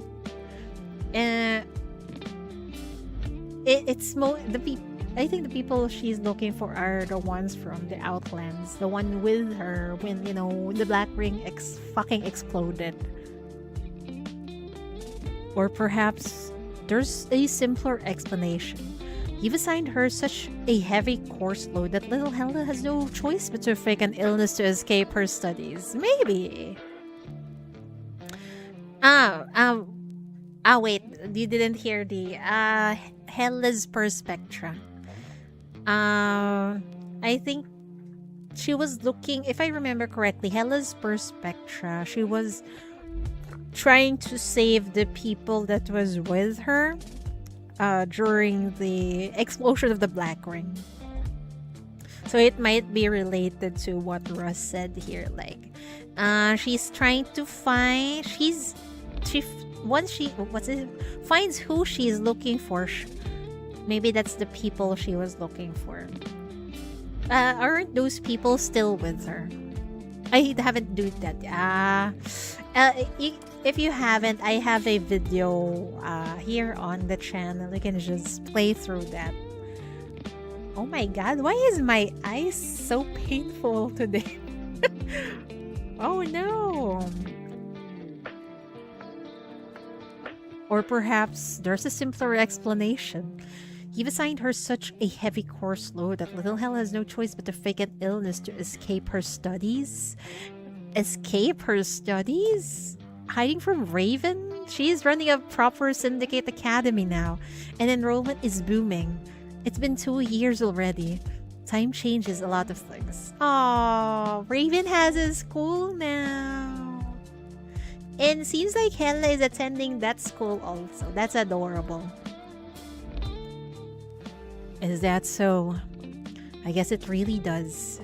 He smiles, but his pace gradually slows until he stops in the middle of the street. The sunset bathes him in gold as the crowd flows past, their faces bright with genuine laughter, a stark contrast to his own stillness. He simply stands there, watching. It's just under 3 hours. Yeah, it's quite alright.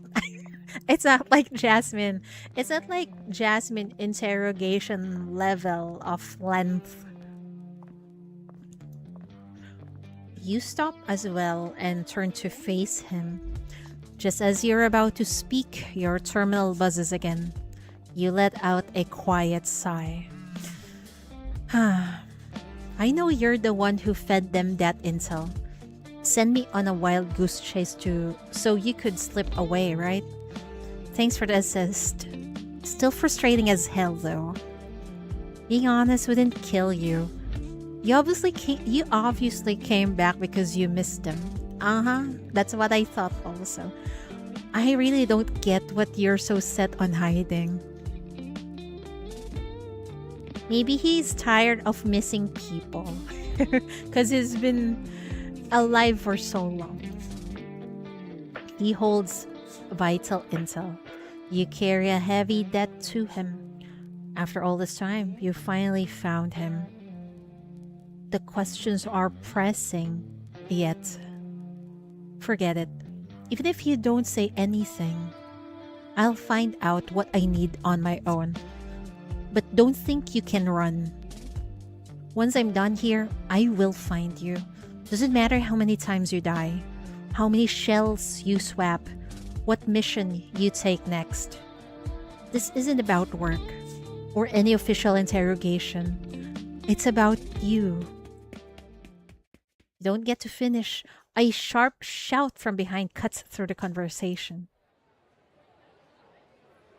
Oh, the shop owner is alive.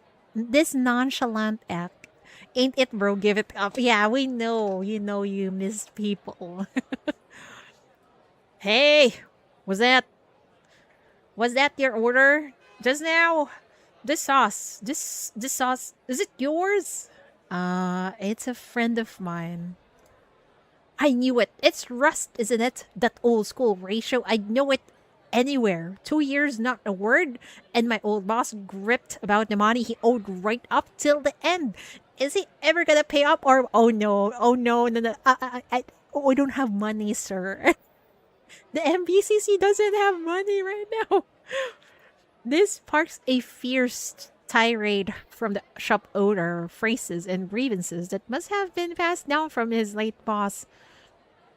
You add a few corroborating comments to keep the rhythm going, then smoothly slide him some new details. Russ went to a satellite town looking for work to earn some money. Ah, wait, the OG owner is gone. This is probably their protege or something. This is where the death gets passed on. No, no, no. Chief said that, oh, the Rust is in a satellite town. He's looking for a job right now, trying to pay you. but, but I'm not sure. Maybe the shop owner would just bill it to the MVCC. Honestly, just knowing he's alright is enough.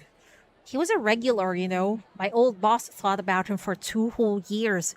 Came up with new dishes he never got to try. If you see him, tell him to visit.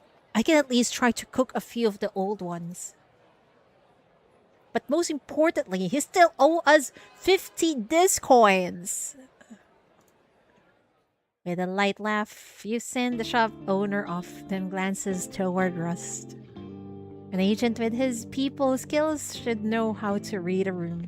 And if he somehow misses it, Samuel already spelled things out plainly enough.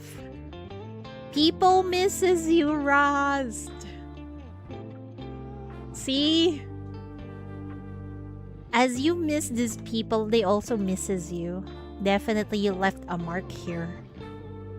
If you hear anything about him, good or bad, let us know. He'll always be a friend of Rustfire. He absorbs your words in utter silence, waiting for you to finish before he finally offers a reply. You certainly have a way with words, whether it's winning people over or pulling intel out of them. A real professional.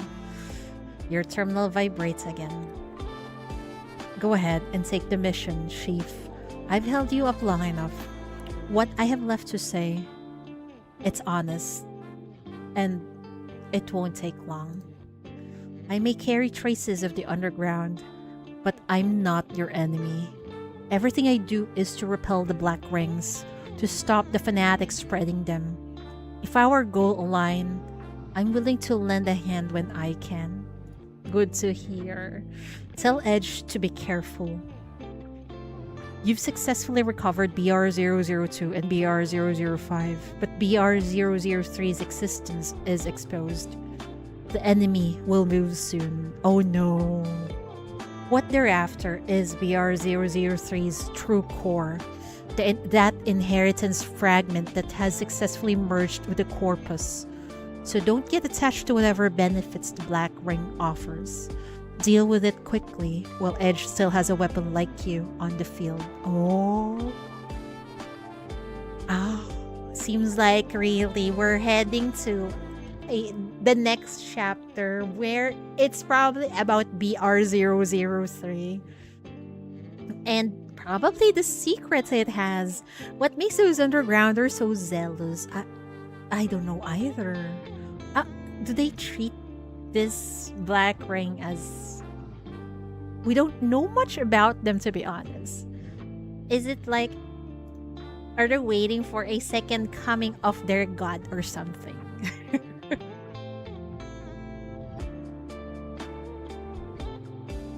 But when you're out there, remember, at the final moment, don't use your shackles to make contact like before.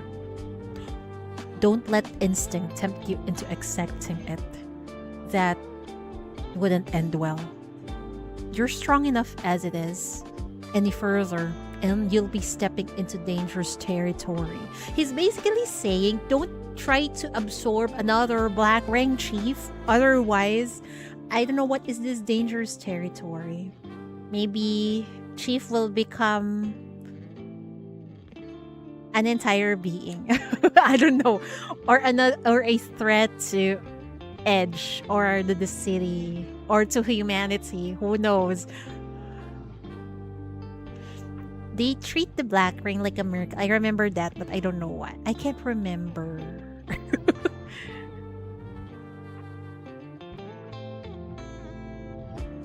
Leave it to Edge. Just like with BR002 and BR005. Destroy the black ring. Recover the fragment. Purify it and seal it away. Guard it well. As long as it's not taken, there won't be a problem.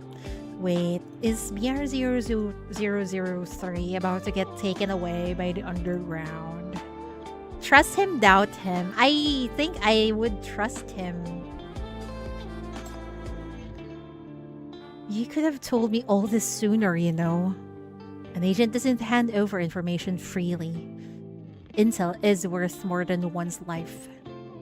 I had to build trust carefully, and with you, and with every organization behind you.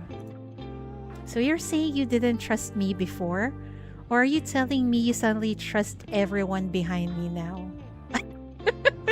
Yeah, that's very big. I've always trusted you, and I will never trust them. But now I believe it doesn't matter who stands behind you. It won't be a problem. Wow, the trust Russ gives to the chief is so immense, man. I don't think he trusts the city, Paradiso's Edge, whatever, but in chief he trusts. Also, there's something I'd like to ask of you. Consider it an exchange of favors.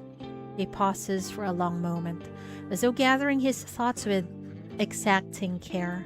Then slowly, he begins, one request at a time. First, for Samuel, at 85 East Street in the Drifter Camp. Second floor, third compartment. Under the third floorboard on the upper left, he'll find some detection manuals. Have him use them at the mine.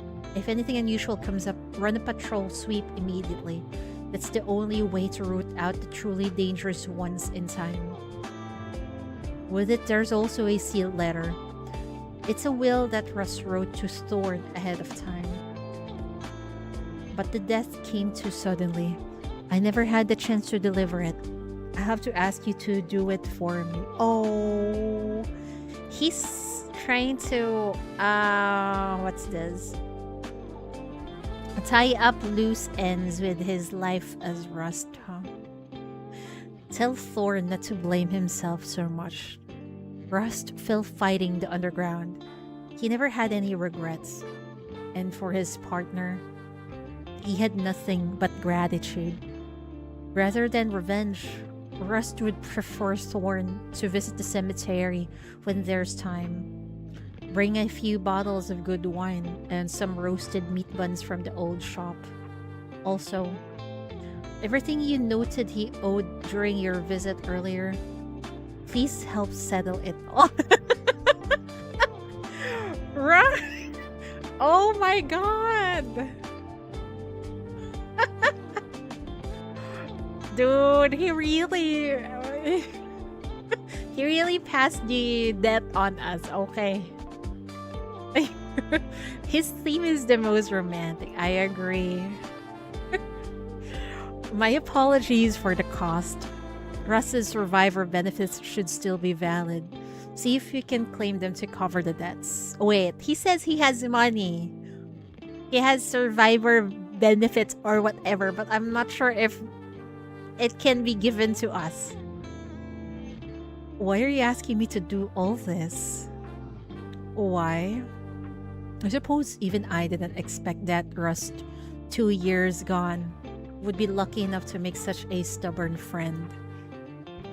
It's your fault, you know, for being so stubborn, for insisting on pulling him back here, making him revisit every regret, live through such a happy day, only to face another painful goodbye.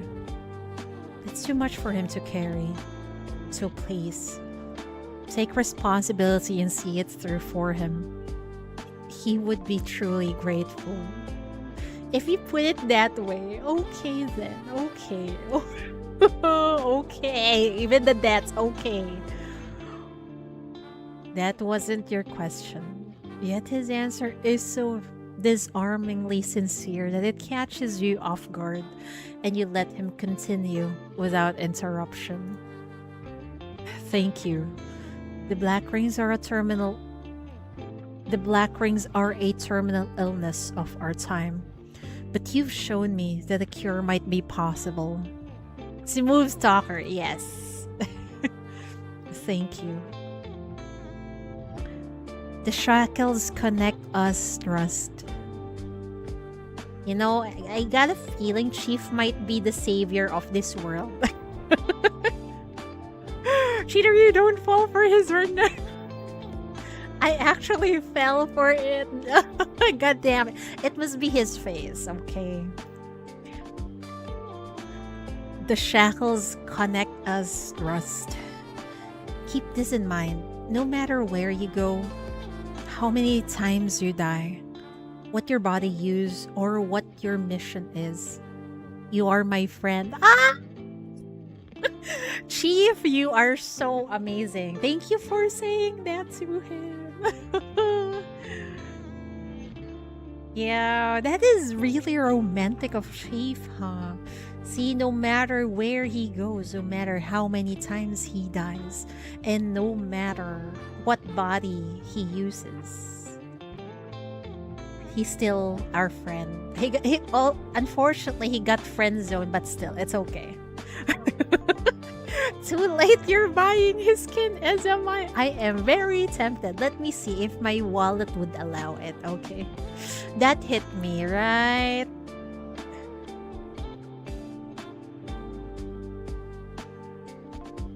He listens with genuine attention, his expression softening into a smile meant just for you. Ow!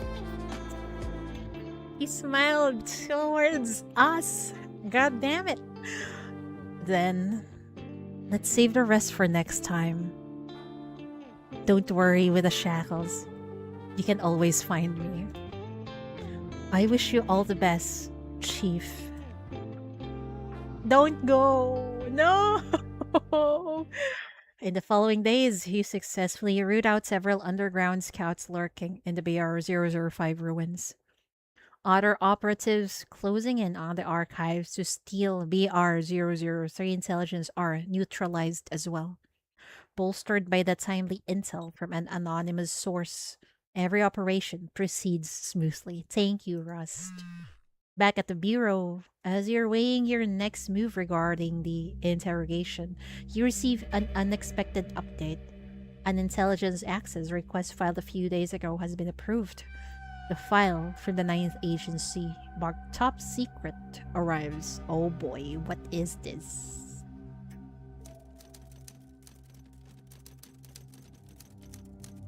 Ninth Agency Top Secret Archive Excerpt 0. No security classification, not for public disclosure. Experiment and surveillance records of underground fugitive S247. What? Isn't this the sinner number of Rust? Experiment and surveillance records?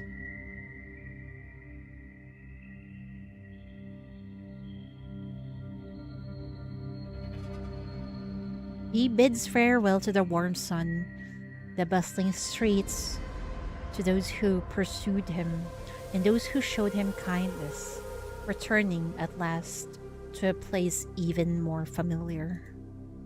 Wow.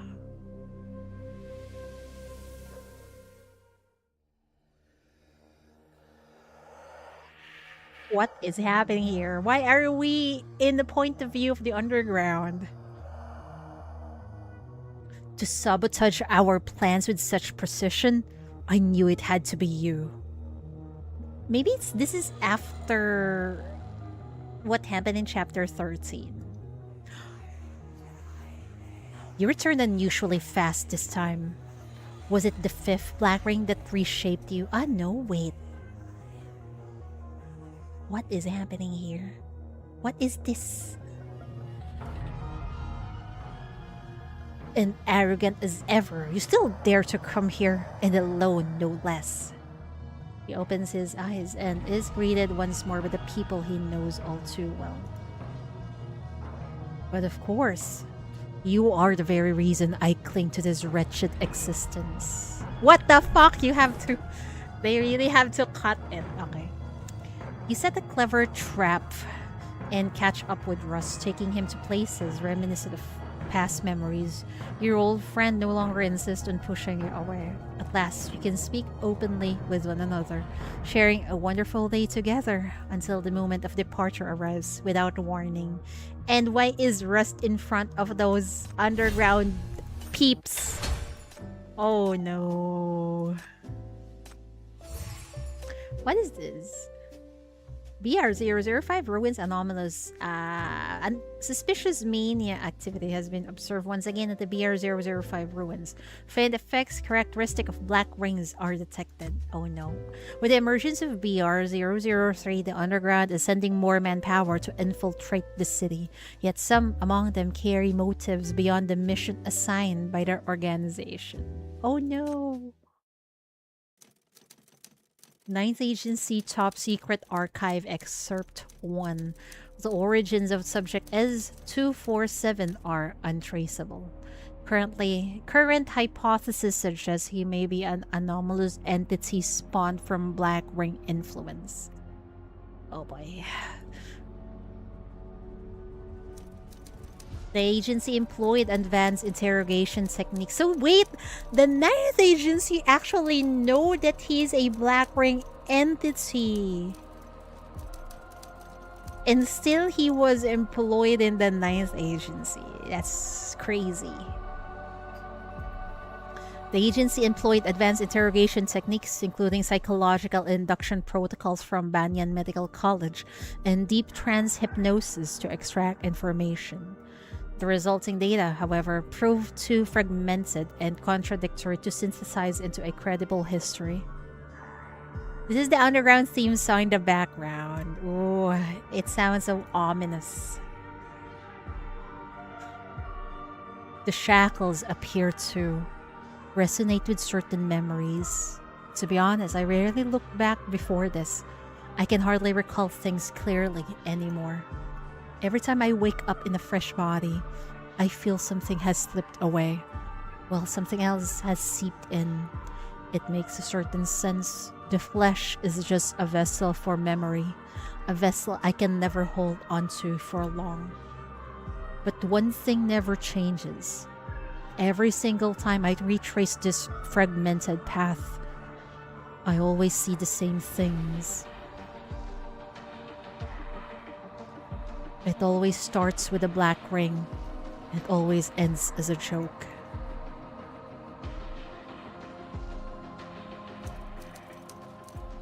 Oh my lord. This is the first black ring. The one with Hamel.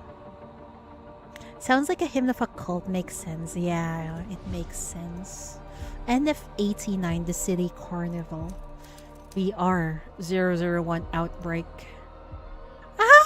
What is that? The amusement park is monsters. Mommy, Daddy. That day, fear and despair had spread like wildfire, assimilating all prey too weak to flee and transforming them into corruptors. Humans, helpless, had run only in vain.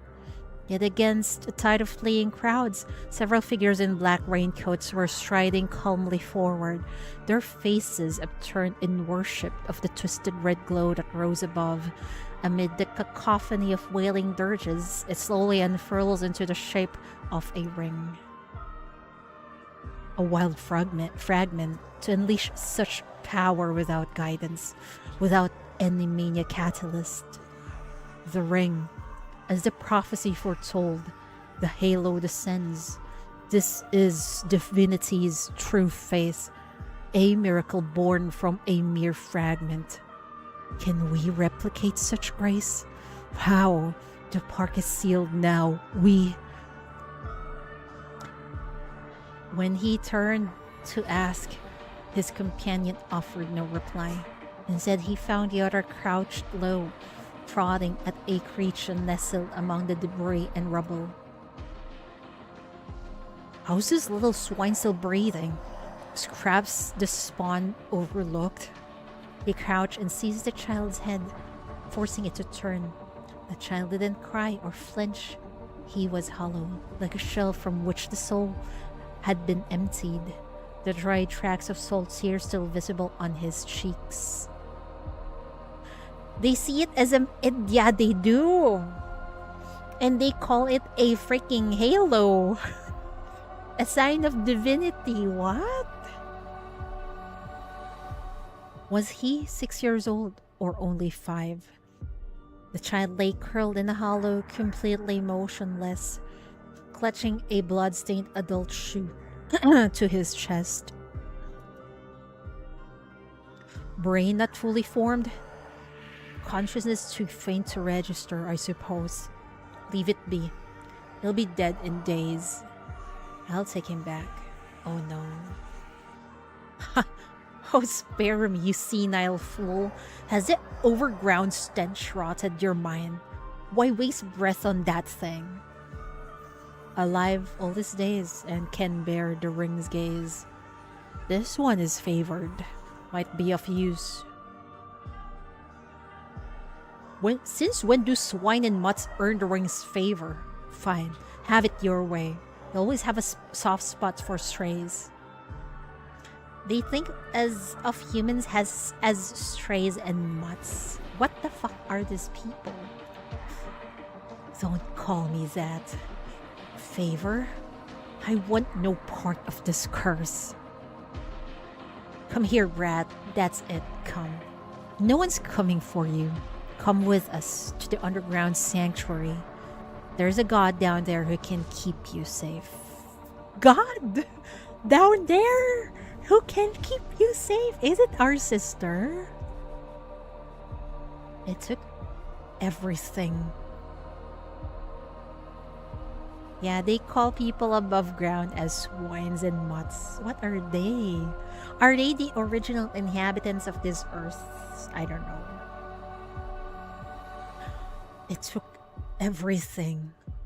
Why would I seek its shelter?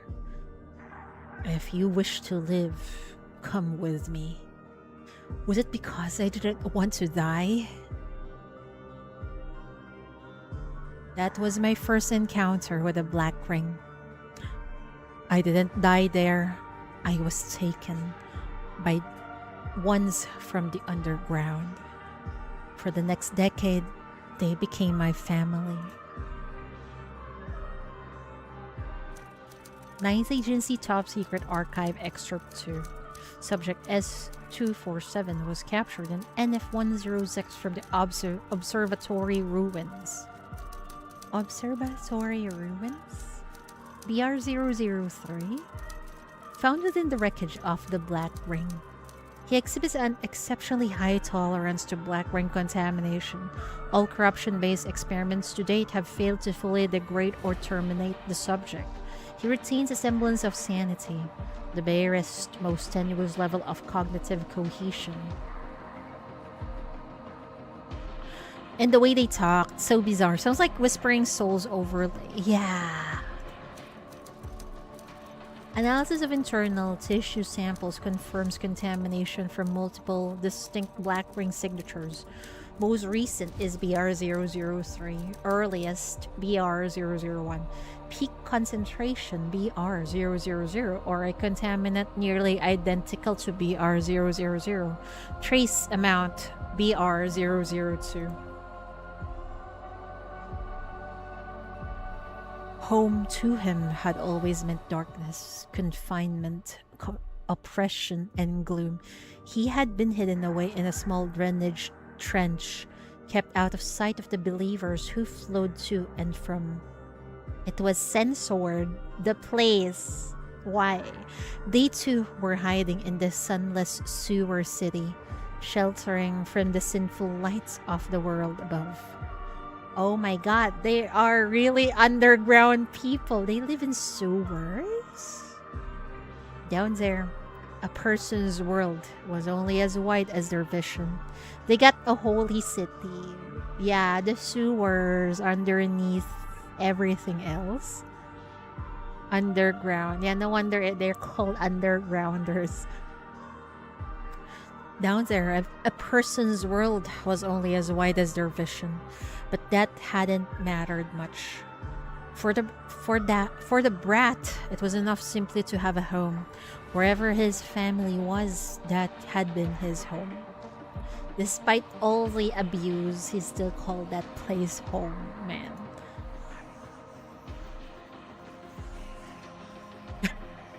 It was said earlier. in Russ's point of view, it's a sewer. 5 centimeters taller. 1,000 hymns sung. It's been 1,000 days, you scrawny mutt. You must be 8 by now. Useless brat. 8 years old and you still don't act like a proper believer. Then why not just throw me out? Those words earned him a slap across the face. Still using the filthy overground swine speak, are you? When you speak to me, you speak like a proper human. See? They seems to be, I don't know, the OG humans of this world. Why are they hiding underground though? Throw you out? I could just easily kill you. But if you're gone, who's going to pay back the 700 days of food I wasted on you? Catch. Memorize every step. I fought hard to get you this chance. Do this right and you can finally scrub the overground stink off for good. I'll bring you into Toot, and you won't have to hide in the outer ditches anymore. Not enough of them proper. Yeah, they see, and then they have a sort of sorcery that we don't know where those powers originally came from. Probably from the Black Ring also. Can't overthrow the humans above. Yeah, probably. Do it right. It's the only thing you're good for. Mess this up and I'll get myself some real dogs instead and butcher you to feed them. What is happening? Why are you abusing a child? Just like that, I was back on the surface. 1,000 days later, I saw the sun again, sent to execute my first mission. The god wanted to open a door that would not yield to it, so it ordered me to steal the key. NF-104 Inner Bay, West District, the city. Before the mine W31 negotiation. Help me. Hey, where'd you come from, kid? You're nothing but skin and bones. An outlander? My goodness, you're white as a chalk and you're freezing. Get in here, come on, quick now. Don't you go dying on me. Oh no. It had been so long since I'd seen the swine the undergrounders always talked about. I'd forgotten we smelled the same. The old man said this was my only use, to make the overground swine open their doors, and they did. Oh no! They were kind to me. Oh no!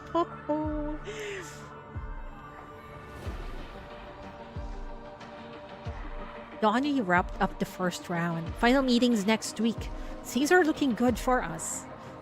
Don't get comfortable. Nirvana didn't like any of it. Who knows what they're planning? Double the patrols in the mine. Watch for anything odd. We're on it.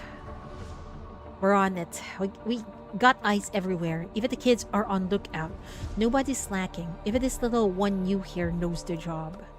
He clapped my shoulder. Called me one of them.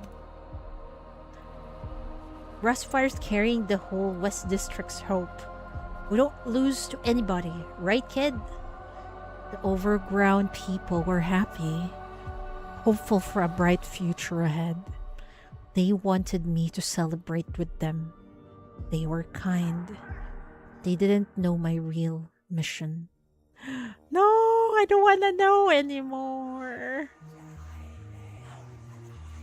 Map set, duty roster, and keys are ours.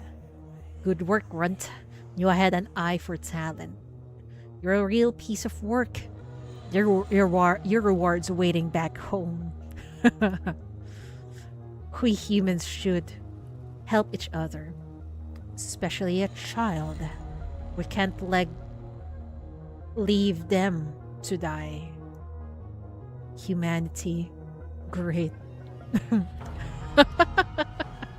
They're priceless. Once we plant the inheritance in the mine tonight, our job's done. Then let's see what those swine dig up when they start tearing each other apart. They'll never know what hit them. Why do they hate the above ground people so much? I don't understand. Are they just racist or something? I had completed the task they gave me, but I didn't feel happy at all. I didn't understand their plan, but I felt a deep, cold dread. What do you want in the mine? To confirm the prophecy's truth, to prove the divine power, to recreate a miracle. Recreate a miracle? Oh boy. I learned the truth later. A seed called the inheritance was buried in mine W31. The underground believers wanted to recreate the amusement park's miracle, to prove it could happen anywhere through devotion alone. They succeeded. November 28th, NF104. Inner Bay Mine W31, the BR002, first outbreak. 9th Agency Top Secret Archive, Excerpt 3. Edge's analysis of pure outbreak data from Mine W31 confirmed the presence of an unidentified mania substance which matched the signature of the underground object known as the Inheritance. This signature was later identified at the BR003 and BR004 sites. The NF104 incident provided Edge with its first empirical confirmation of the Inheritance true threat potential. The vector of its introduction into Mine W31, however, remains officially undetermined. Following the reconstruction of the West District, authorities restored relations with Rustfire, but most witnesses to the W31 incident are now deceased, leaving no conclusive evidence as to how the underground breached security and brought the Inheritance into the mine. Maybe they believe they're a higher being and not a human. What? Oh my lord, they're crazy. Or and they always cover themselves, don't they? Every time we see them. Are their bodies already so grotesque that they cannot show it to anyone? Or maybe it's a side effect of using underground sorcery, perhaps. Hypnosis conducted on S247 has recovered fragmented information. Analysis suggests the underground used the trial to gain the workers' trust, and that S247 participated in this operation, sustaining significant trauma within the ring. This hypothesis provides a plausible explanation of his subsequent extreme actions to sever ties with the underground. Furthermore, his prior familiarity with BR002 likely influenced his later assignment to surveillance and experimental duties. However, notable inconsistencies remain within the timeline of events described in his account. The final report determined that his narrative could be attributed to symptoms of a memory disorder, or that this underground entity was still attempting to deceive us. Consequently, his account was ruled inadmissible as evidence. Time might be disordered, memory might become jumbled, even emotions might be fabricated, but when it came to the black rings, everything was absolute. From the first moment he truly stepped inside the black ring, every event was seared into his memory, undimmed to this day. The Corpus 002 is here. The black casket had consumed human hearts and birthed monsters. It devoured every struggling worker, swelling endlessly. If a mere human caught a glimpse of it, the fear in their heart would tear open onto a bloody maw, devouring them alive before fusing them into its flesh. Yet, in that bloody hell, it was only a temporary master. Above the black ring, a true monster lurked. What? Oh my fucking god! It's our fucking sister! Holy shit! It's Shepherd. It's Shepherd, our sister. It's the OG one. I was not expecting her to appear in the interrogation. Holy shit. Look at you. So satisfied after your little feast. Full now? Now, it's my turn. Yeah, it's the underground shepherd. Wait, I think this is what happened with VR00. Wait, the animation short? This is what happened. It's a replay of that, I think. With a thunderous roar, a colossal crimson light sheared the corpus in half. At the waist, instantly, the abyss found its new master, and the world snapped into terrible clarity. That's different, really. Isn't it? Wasn't that also? So they had this is the first encounter. Okay.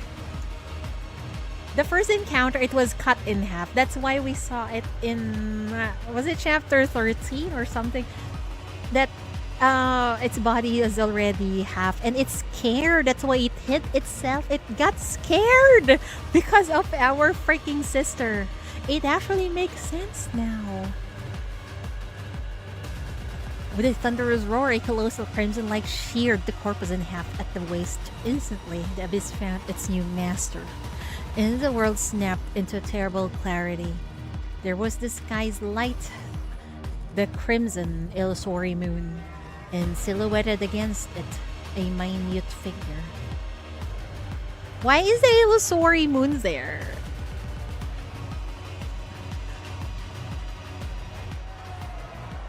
She was death incarnate, beyond all things, her very manifestation maddened every faithful soul who had remained to witness the miracle. We did it. We did it. The sacrifice has been awakened and offered to the shepherd. She draws closer to Godhood. Oh my god. Oh my fucking god.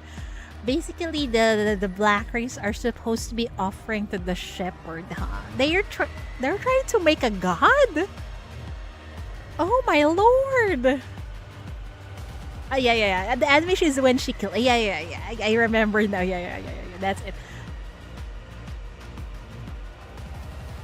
Yeah, that's what I remember. It was half already. It's cut in half when we first met the corpus, VR002 corpus.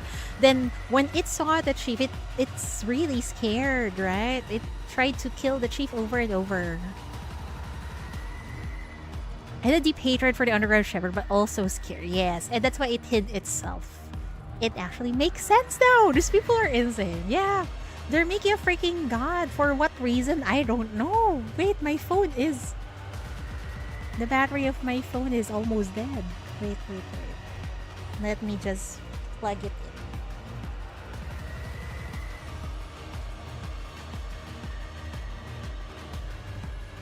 Let's read that again. We did it. We did it. The sacrifice has been awakened and offered to the shepherd. She draws closer to godhood. And so the more you eat black rings, the more they become divine or a god.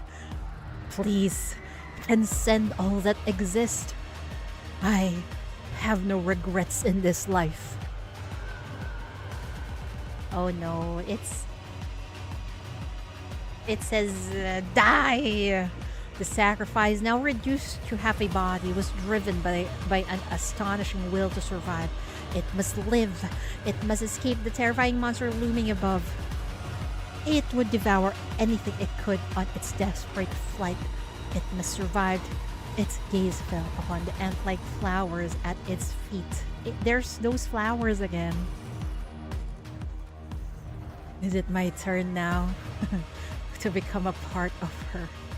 I have no regrets. Oh my god. No! No! Someone grabbed the old man around the waist, tackling him aside as the deadly blow narrowly missed its mark.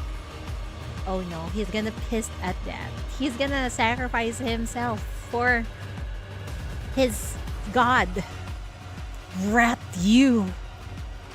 They want you dead! I won't let them! We have to live. Everyone has to live. Don't let it eat you. Don't die here. Words failed him. His mind was chaos. His body a crucible of rapid mutation. Only one thought burned through the storm. It was happening again. That hideous crimson halo was coming to take everything from him. A second time, he refused. He would not die here. In response, his corrupted flesh began to unnaturally coalesce, forging a new power that allowed him to take away anyone he hoped to save. Back then, he still hadn't understood that people could hold vastly different stances. What do you mean stances?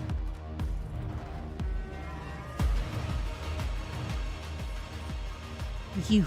It was you. You led them here. Kid, who are you? A Nirvana spy? Oh no. Oh shit. Driven by mania, the miner drove his iron pickaxe deep into the boy's neck, puncturing vital tissue. At 8 years old, he encountered his first genuine death, as the countless hateful gazes bore down on him, a moment etched permanently into his memory. He grasped his position for the first time, and with it, his identity. Agent, mole, spy, or stripped to its vilest essence, traitor. His neck, yeah, and it's only a little boy, you know. And his head almost got lopped off. He had it coming. That was the second black ring I witnessed. I should have died there, but I didn't. I survived in the most unnatural way. Oh no. Priest, who is this? It's not Parma. Is it? His condition stabilized. The experiment actually worked. So even inferior believers who fall short of Parma's caliber can withstand the ring's blessing. Could it be because he was already altered inside a ring? Become what they call a sinner? An excellent finding. Our potential just expanded. Wait, was he the inspiration where they offer sinners to the black ring now? It seems like it. Priest must be high-ranking member, but not Parma range, I see. Oh, what did you do to me? Give thanks to fate, brat. You weren't even qualified for the experiment, but it took pity. And someone offered a sacrifice to place you upon the altar. Esteemed priest, I beg you. Please save him. He can still be saved, can't he? The same happened with Lord Parma, didn't it? He survived again and again. That man claimed the second black ring was all you're doing. Said you were willing to offer yourself to the miracle, that one day you would serve it like Lord Parma. He offered his own arm to prove his loyalty. He's no overground swine. You only ward their stench to infiltrate them. He's clever, devout, sings the hymns every day, every single day. He guarded the inheritance with his life. That's how he was stabbed. Wait, this underground elder, basically his father, actually cares for him, huh? Why the sudden sympathy? Yeah, suddenly, or is it just all for show? Hi, Mish Cat, welcome. You're so late. It's okay. You're right on time. I think we're halfway.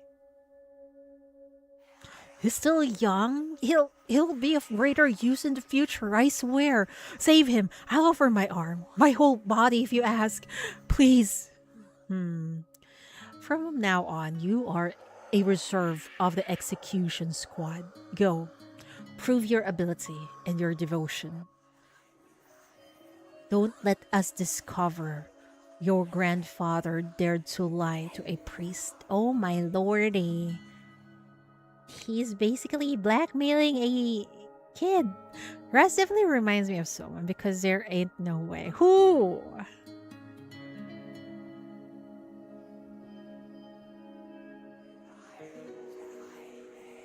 What are you staring at? This arm had been acting up for years. Good riddance. You did Margaret's and Tarot first. Haven't done Russ yet. Holy, this is a lore bomb. What the heck? It is. What the fuck? Yeah. So many things happening here, man.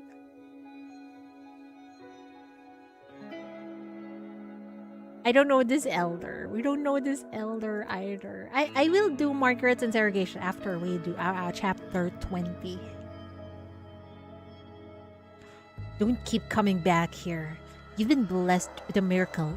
Accepted into... We don't know what that is. Don't you have training? You were born low, and even with a new body, they'll still call you an overground swine. Sharpen your skills, or they'll toss you back down here. The priest says the next black ring will be larger, more critical. It will take a decade to prepare. By the time you return to the overground, you'll be grown. Not just a scout anymore. You'll be frontline. I wonder if this is already going to be the rust body that he inhabits. Make something of yourself, brat. The sky's the limit. There will be another one? Oh no! Don't hurt the boy anymore. Of course. I don't understand. The elder has sympathy, but he's basically... Maybe in his point of view, what he's pushing to the child is making him a better undergrounder, perhaps. I don't know. Of course. Without hesitation, the old man gave his answer. The fanaticism in his eyes burned brighter than ever as he gazed with eager, heartfelt sincerity at his reborn family. Quote-unquote family. Don't hold me back next time. Just watch your own back.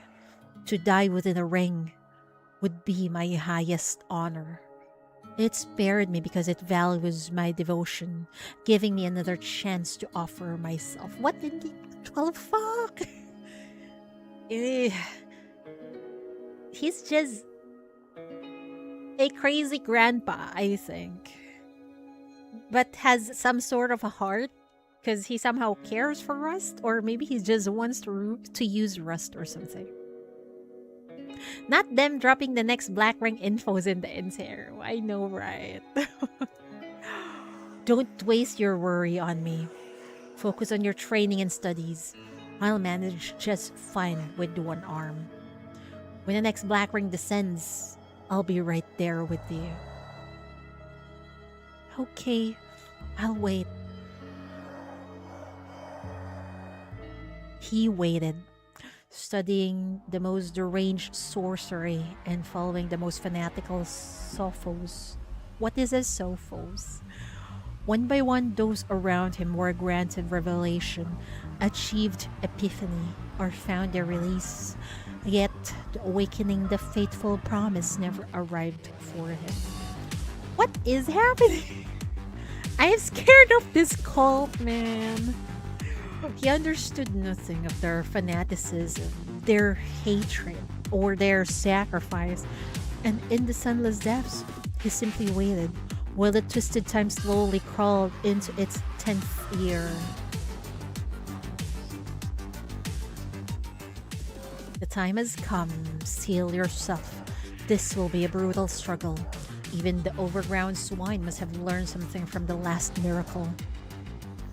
But it matters not. We have prepared far longer than they have.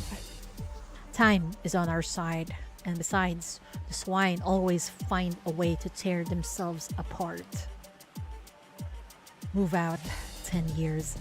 This is the moment we've waited for. He waited until he accepted the sacred mission. Yet the promised awakening still eluded him. That steadfast fate had never arrived. Ah, it's the name of an underground power, I see. The Sulfos. In its place, he had found only doubt, accumulated over years of hollow waiting. And that doubt led the faithless into shadow. There, he found others of ignoble mind. Oh my god! What did he actually... I'm surprised by his appearance here. Holy shit! What is this interrogation? Oh, so wait, Bai already met Raz from before. Oh my god. What the fuck? What I'm playing is a death sentence. Never thought anyone else would be stupid enough to join. You ready to die?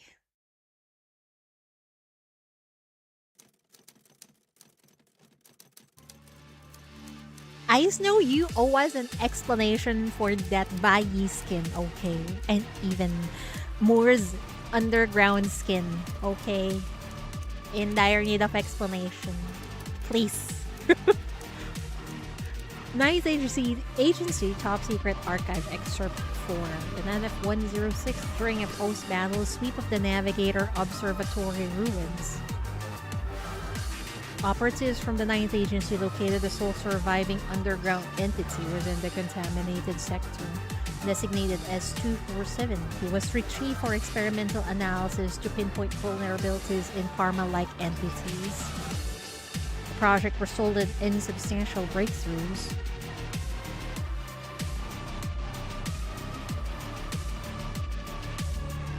I don't know about Shadow.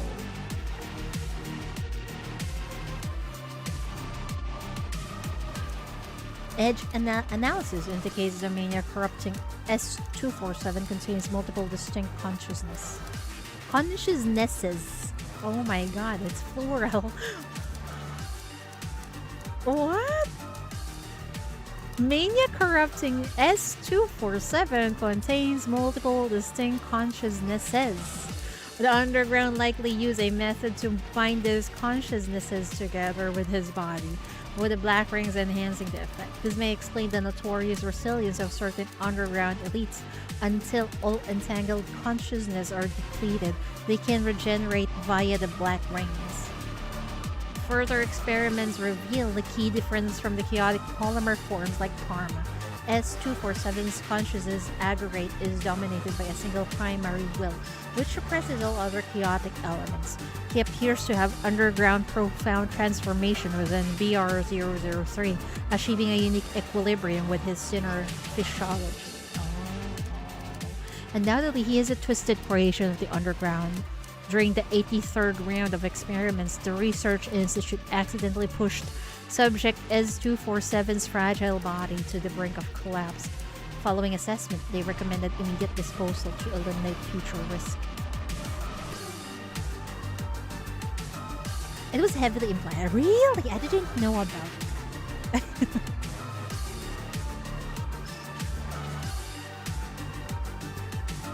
How he had survived was lost to him.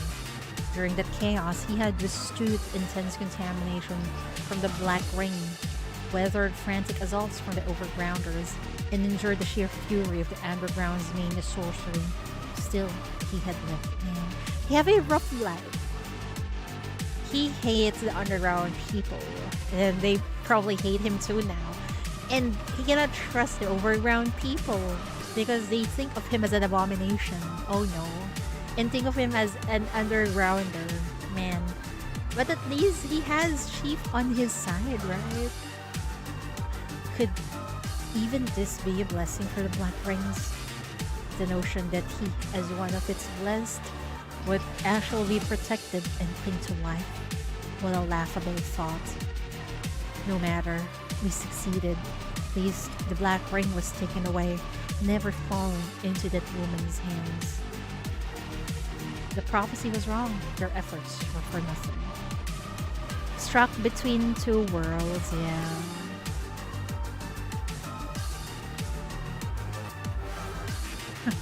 Failure doesn't deserve to be called a god. She was never a god, only a monster. The people of Toot will awaken. The lies end here.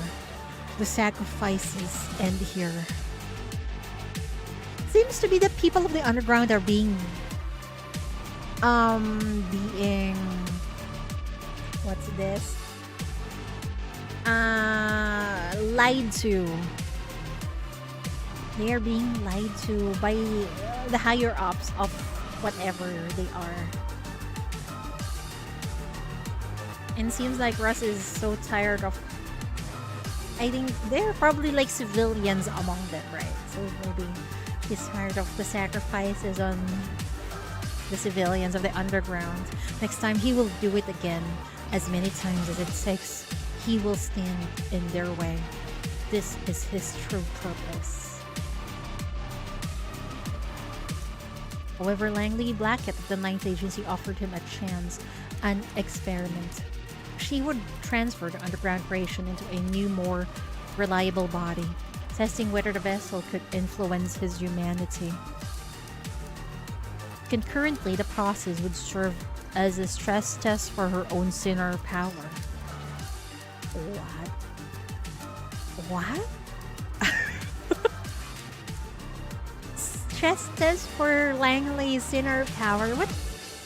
If I remember correctly, her sinner power is something related to causality. But I don't know how it works though. Success would yield a potent weapon against the underground and the Black Rings, permissible under heavy surveillance. Failure, conversely, would measure her causality's efficacy against such underground entities. In her assessment, the odds favored the former. The evidence was written on his broken form.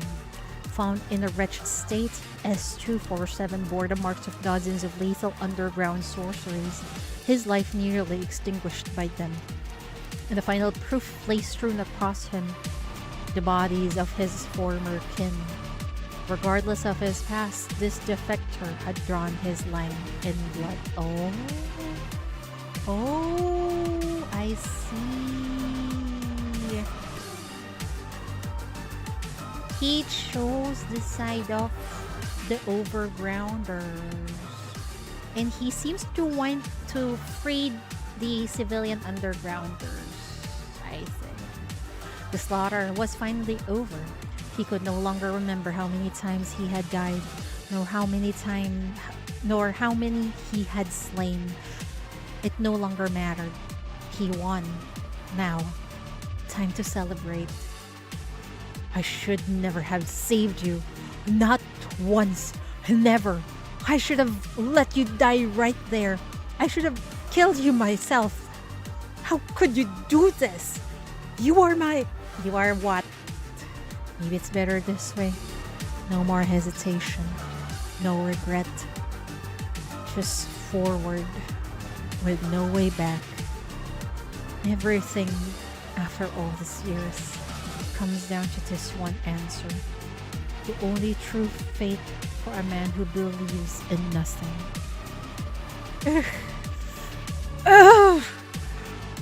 From that day on, he became the underground's mortal enemy. Oh my lord! To prove his allegiance to the city, he murdered his own people. Great! Great, now great. NF-106, Navigator Observatory, surface ruins. The third black ring, and still I'm alive. Though this might be what death feels like anyway. His memories were adrift, scattering and sinking in a disordered tide. Only those anchored to the black rings remain constant. How he wished he could tell Chief. The vigilance he had once upheld was now matched by a desperate hope. That Chief might glimpse the truth through the shackles. With his thoughts filling his mind, he opened his eyes. In the silence, shadow drew near, pulling him back from his memory. And if 115 rust, the rust.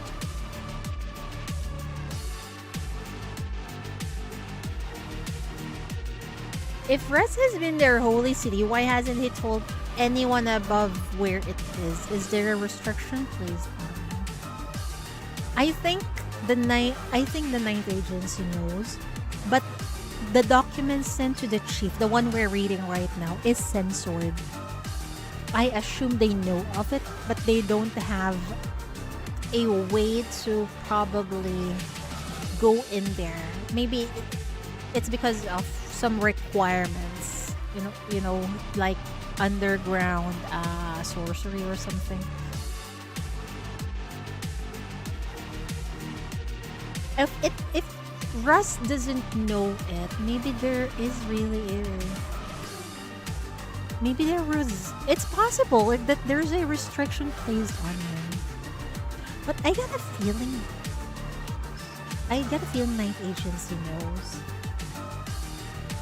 They just don't want us to know about it, I think. A handful of underground assassins emerge from the shadows, silent puppets at their heels, only one step forward to speak. Arrogant as ever, you still dare to come here. But of course, you are the very reason I cling to this wretched existence. Shouldn't you all be minding the third black ring now? I'm touched you'd make time for me. You interfered. You leaked our intelligence to the overground, uprooted the seeds we've sown. Years of planning undone because of you. You created risk where there should have been none. Well, I did learn from the best. He's ready for a fight. I always knew they would come. Just as he understands the underground, his old friends from there understand him just as well. They know he always returns to where it all began. Can he win? Hard to say. His body's been put through too much. It's close to its limit. If he dies, at least the shackles on him will finally break. Might even spare that person the trouble of worrying and chasing after him every day. At least he has said everything. He has readied himself for battle, coming back to life once again to take his place at the gambling table. Then his foe speaks, and the words stop him cold. You could still come back. Back to where? Home. There are those willing to plead their case before the priest. Even the sage has agreed to hear you out. All you have to do is come back. No! No! Don't fall for it.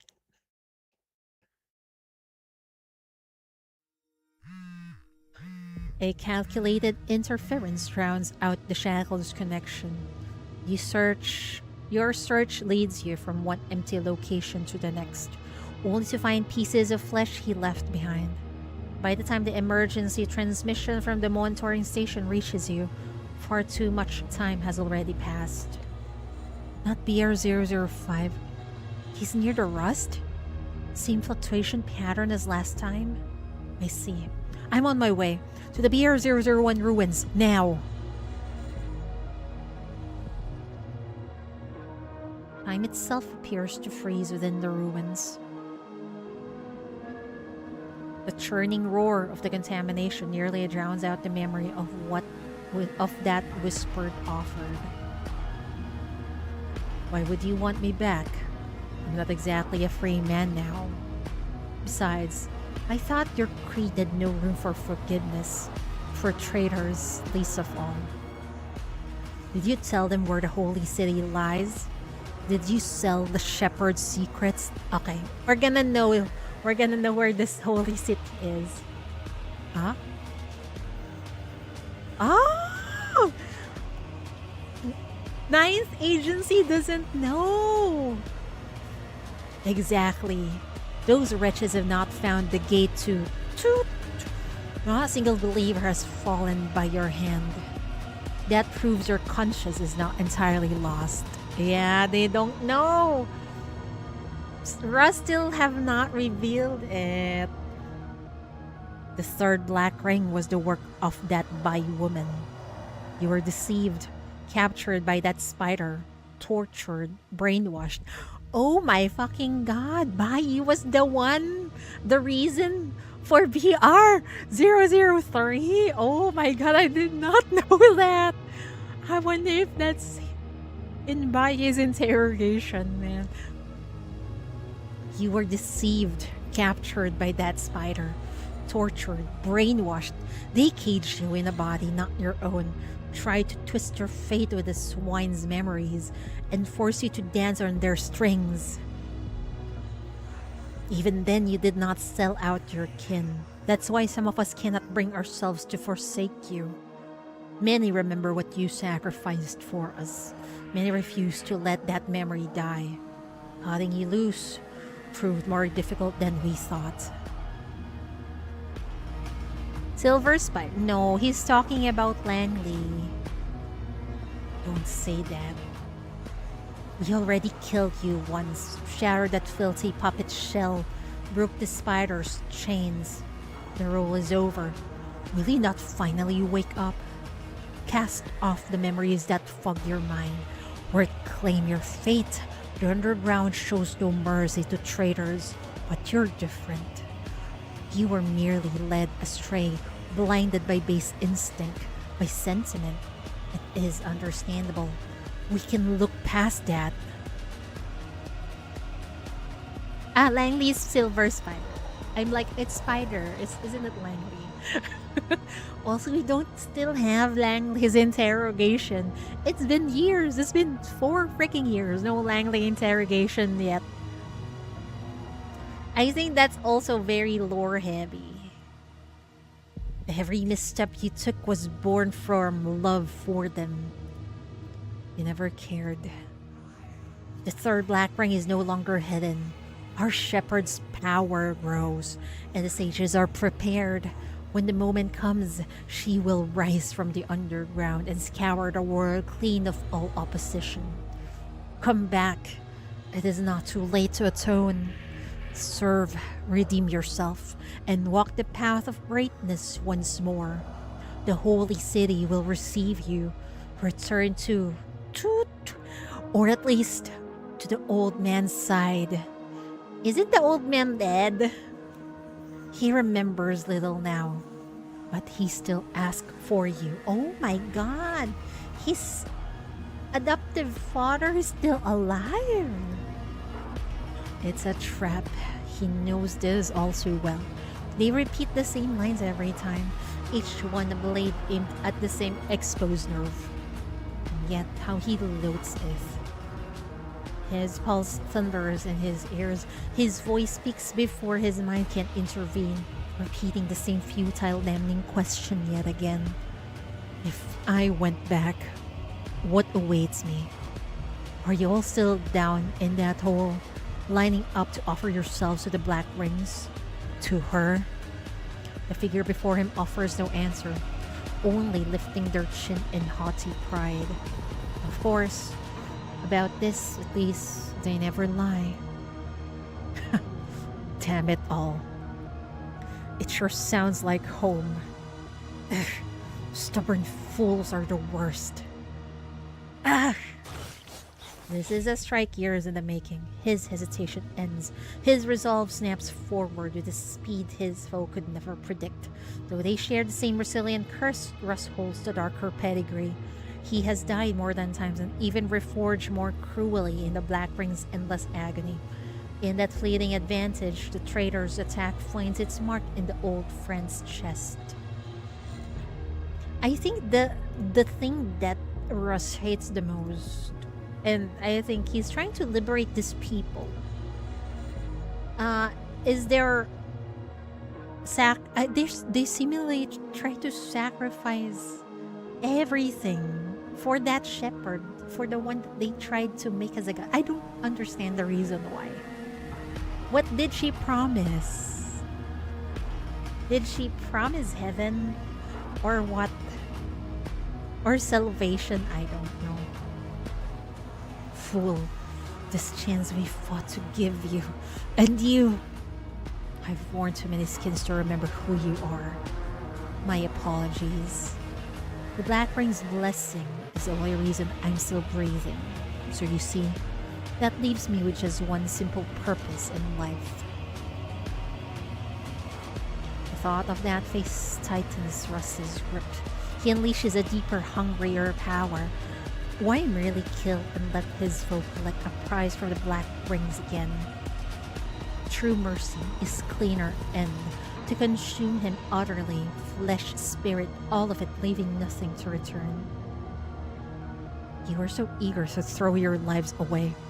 Might as well die by my hands.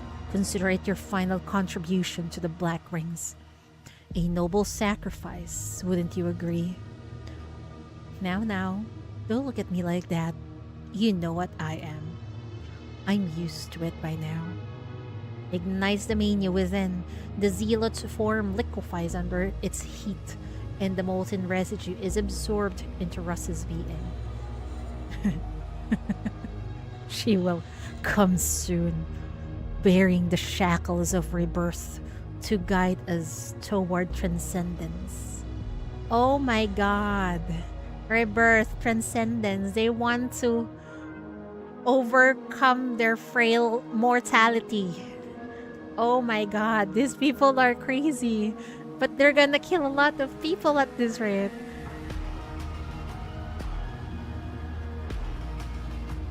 Evil cheatery chat. Yeah. Maybe when the underground shepherd gets stronger, they believe they will be taking. That's what they think. But I don't think she's graceful enough to take everyone with her to transcend into whatever being she becomes. Because at the end of the day, I think she's just going to destroy this world.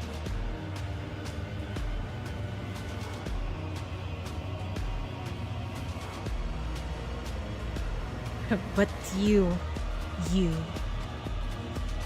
traitor, ungrateful wretch, blasphemous vermin.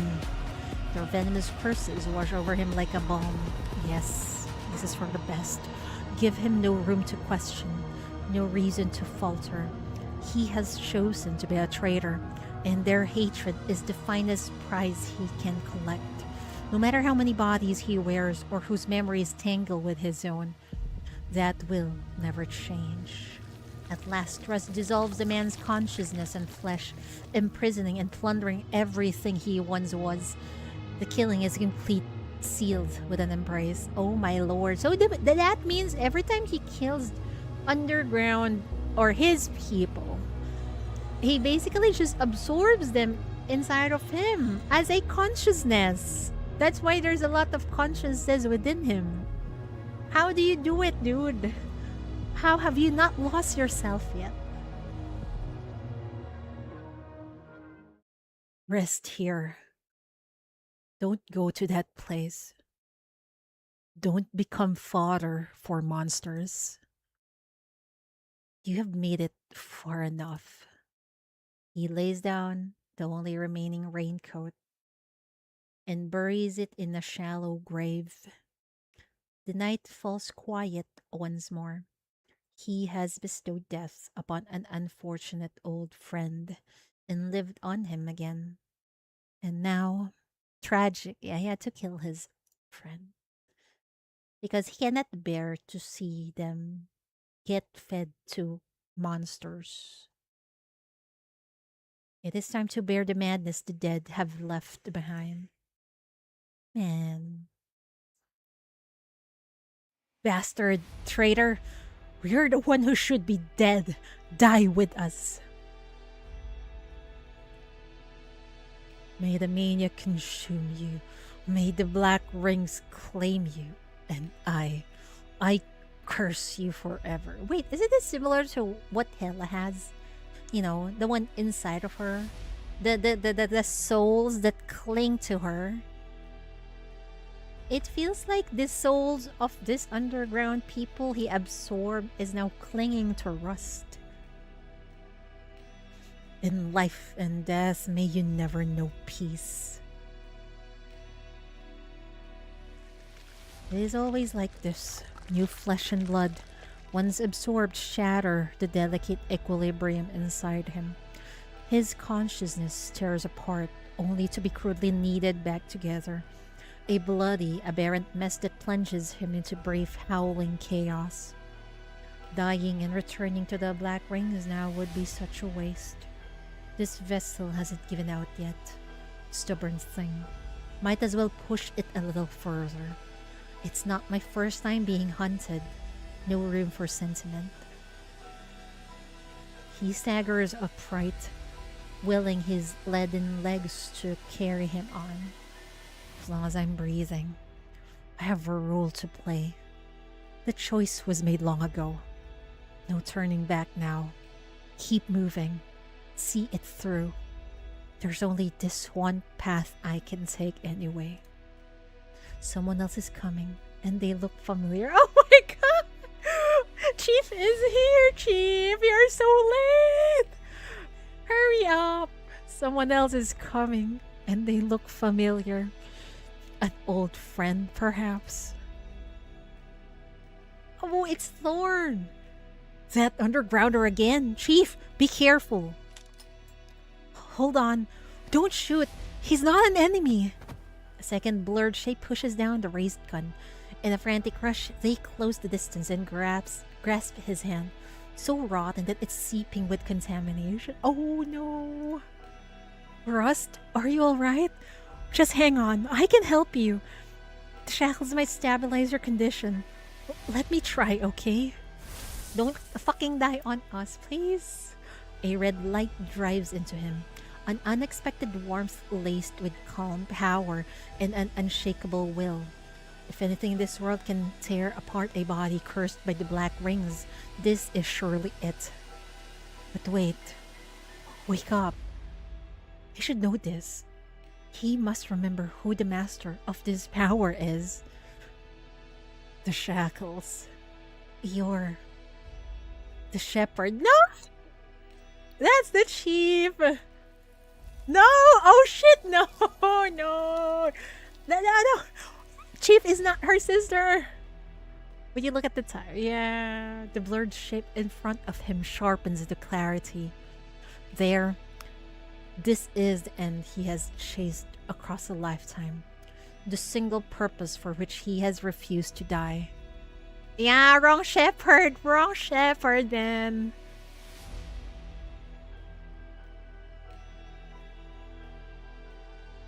Good. The shackles have been well fed. One step closer to your god. Congratulations. Your sacrifices weren't in vain.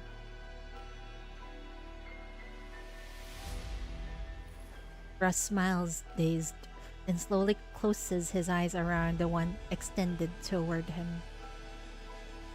And slowly closes his hand around the one extended toward him. What are you going to do? Finally, I found you. Ugh. Chief? No! His hand closes over yours. His living flesh spreads rapidly. A warm, invasive weave across your skin. You feel it burrowing into your veins. A current of death rushing toward your mind. Oh shit! You look down and meet his eyes. Russ's smile is sincere. His crimson gaze holding yours with an absolute fervent resolve. It is not hate that burns there, but something far more consuming. It's because of you. They're all stubborn because of you. As long as you're alive, nothing can change. So, I've waited so long for this. Can you please just die? Oh, wait, you! Does he not feel it? Even as he corrupts you, the color drains rapidly from his own flesh. His life is bleeding away. The shackles have instinctively triggered their protection. Every inch closer he presses only drives him further into death's sight. Please, just Die. His voice fades. Yes, his hold on your hand isn't yielding. He clings to you, to the very shackles burning in your palm, and with a desperate stubbornness draws you nearer. Stop it, Rust! You shout the restraining order. Spikes of light rip through his already shattered body once more. He coughs up blood, yet his smile only widens. His grip is not relenting, pulling you ever closer. The crimson spike from your palm is already buried in his chest. And through the shackles, his consciousness touches yours again. From somewhere deep within the chaos, you hear a faint voice. Now, I can finally die. In that single shattering moment, you finally see his true purpose. And then, pure, unthinking fury takes you. I said stop! This is it then. Finally. What the What? Why did you have to end it like that? Oh my god, man. What did the actual fuck? The black ring runs through every moment of Russ's existence. It's the source of his power and his curse, filling him with both dread and excitement. It drives him toward vengeance and calls him to return. It's an eternal entanglement with death itself, from which there is no escape. Bro!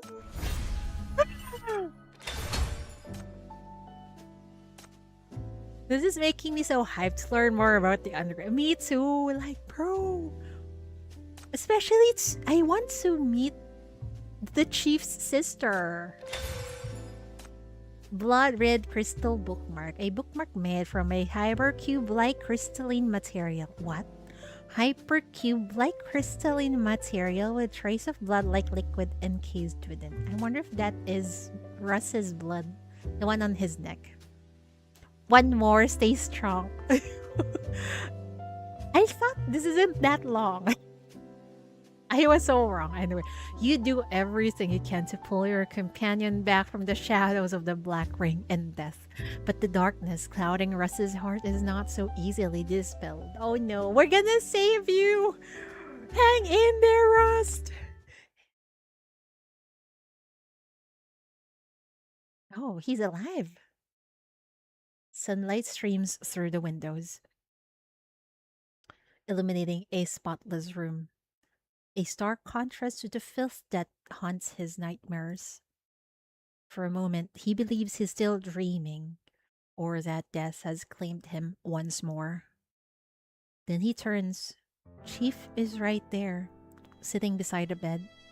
The instant their eyes meet, the expression on that face hardens into undisguised anger.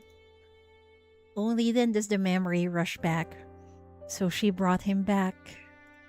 Thank goodness you were just right on time, Chief. As expected, you found me again, Chief. And so quickly. A promise made. A promise kept. I'm impressed.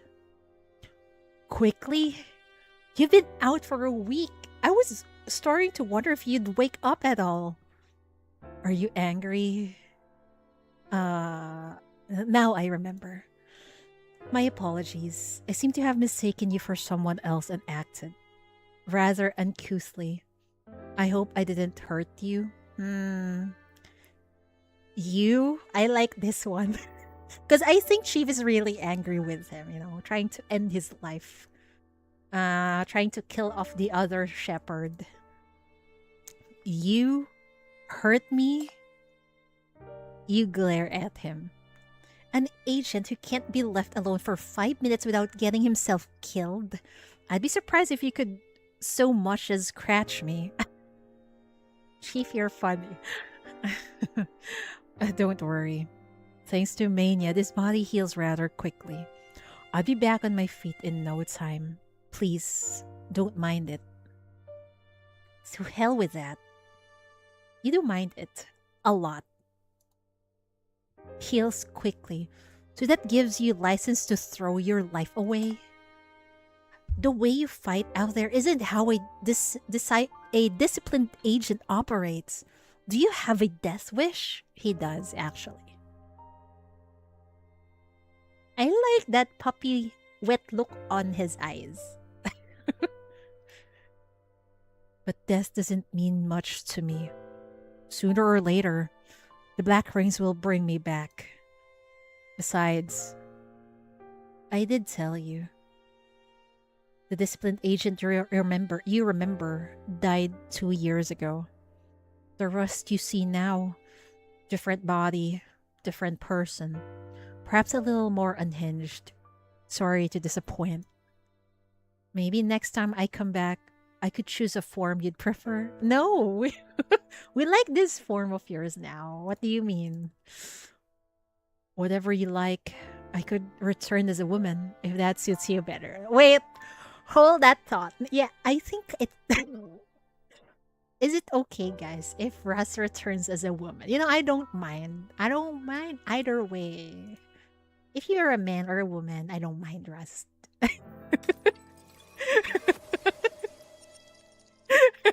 There it is. That's the... I can go both ways. So whatever you want, I'm okay. May you be a man or a woman, I will welcome you with open arms. Calm down, Chidori.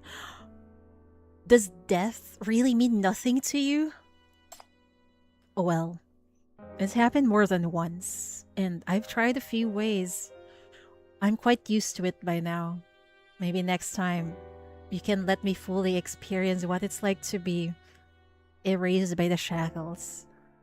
A memory stirs within his body.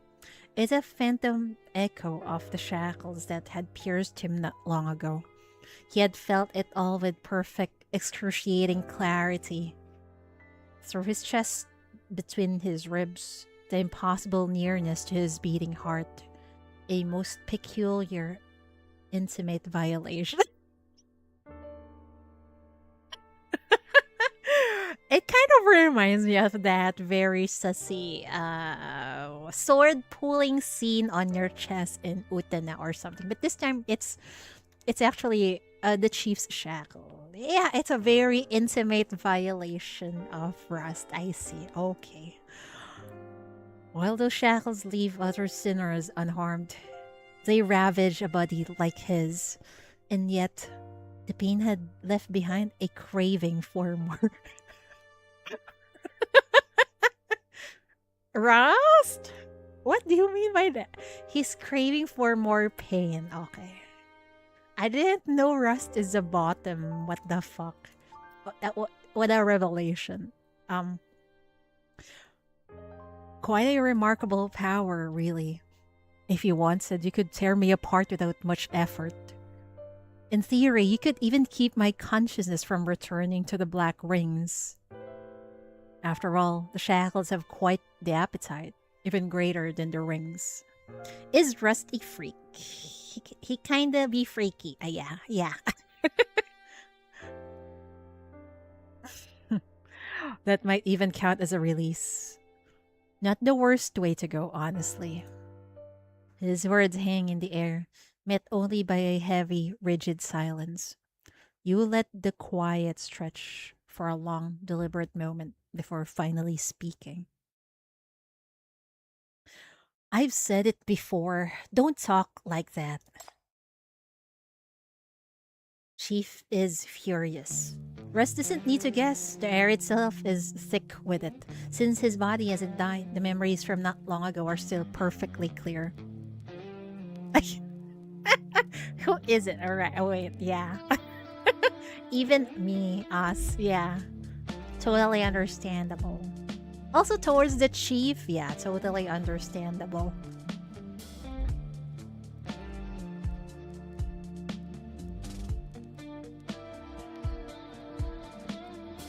What nonsense is that? Don't you have things you must do? Weren't you the one who threw away your past just to keep moving forward? Weren't you supposed to be stubborn as hell? Then stop talking about dying. Open your damn eyes. Open your damn eyes. You've cheated death over and over. This time is no different. No matter how much it hurts, you keep living, even if it's just out of pure spite. You still have debts to pay, so get up. You still got debt to pay, yeah. We cannot pay those debts, okay? So, yeah, get up, get up. Don't you dare use my hands to find your way out. I won't kill you. If you're going to drag me into this, then here's my answer. Live! You are not allowed to die.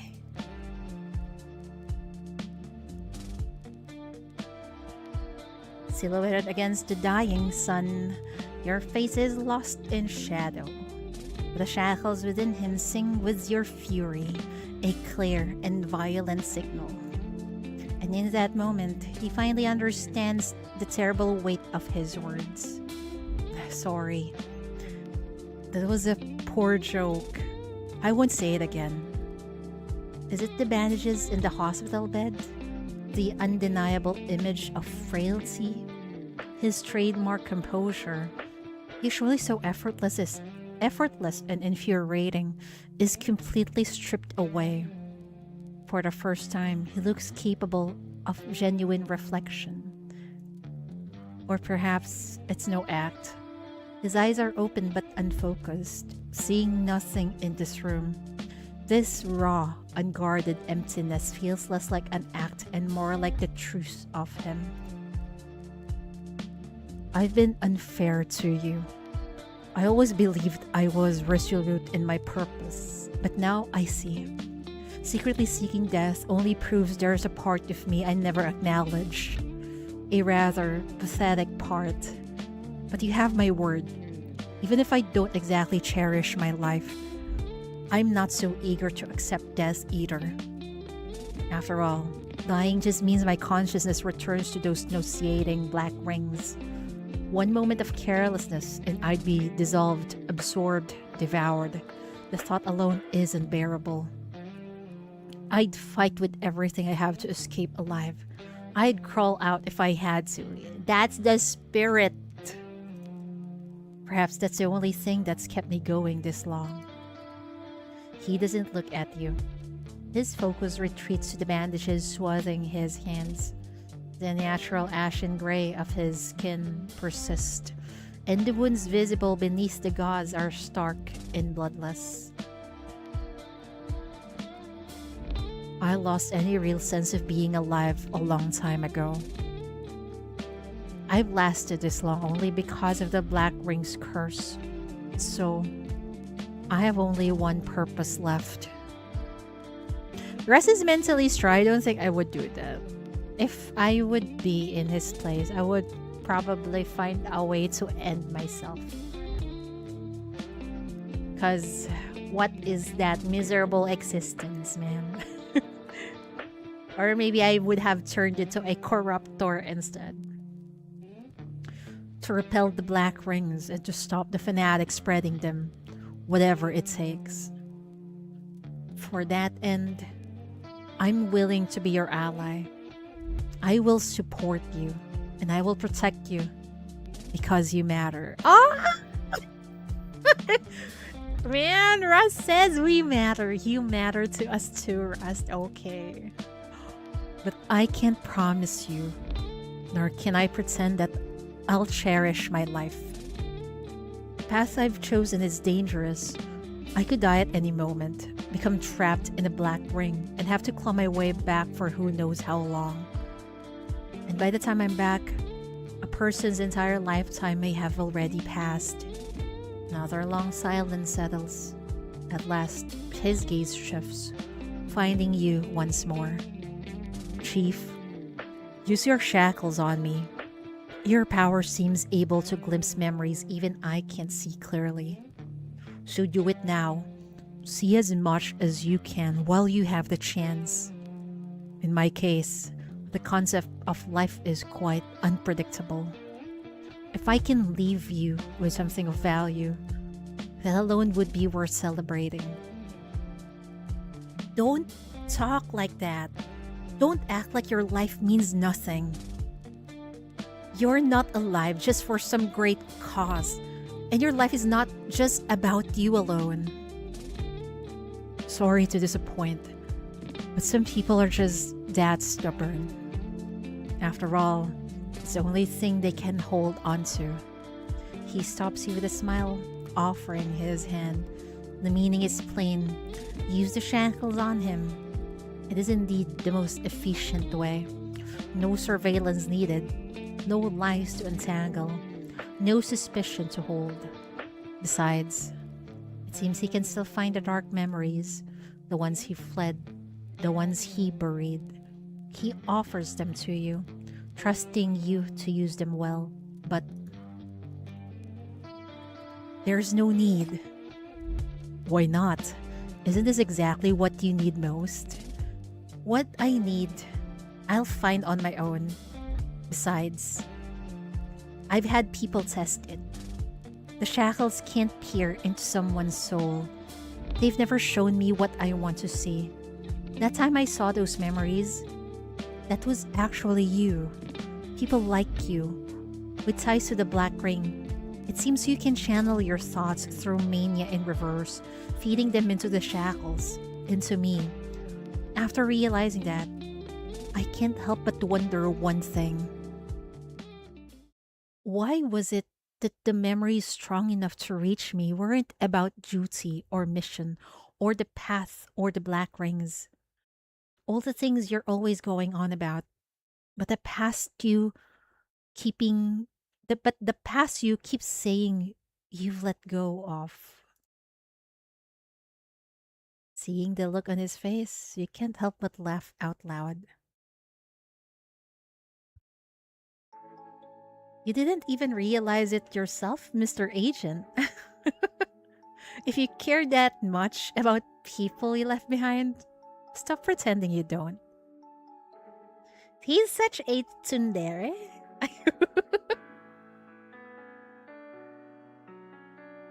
There you go again. Once you've made up your mind about something, you can be rather unreasonable. I don't need to be reasonable. Call it a hope then, mine and others, that you'd value these bonds as much as we do. You place the torn letter of will in front of him, a farewell that Thorn refused to accept. I didn't tell him anything. The Ninth Agency followed confidentiality protocols too. But after what happened at the Rust, I think he's pieced it together. Good for him. Is Edge the Highest official also collabing with Underground? I don't think so. Sent you the gender swapped Rust on Discord. Don't know the art. Wait, let me see real quick.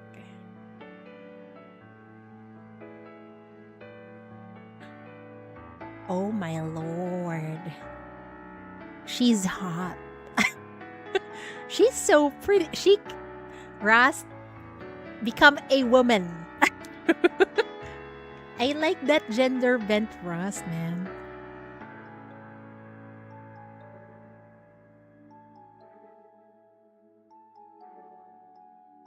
I know he's not an enemy.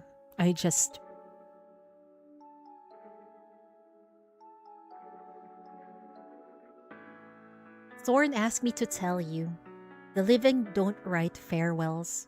If you have something to say it to my face. And the shop owner, Samuel, and everything else you've tried to leave with me, I'm not accepting any of it.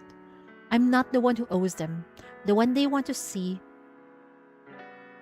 I'm not accepting any of it. I'm not the one who owes them.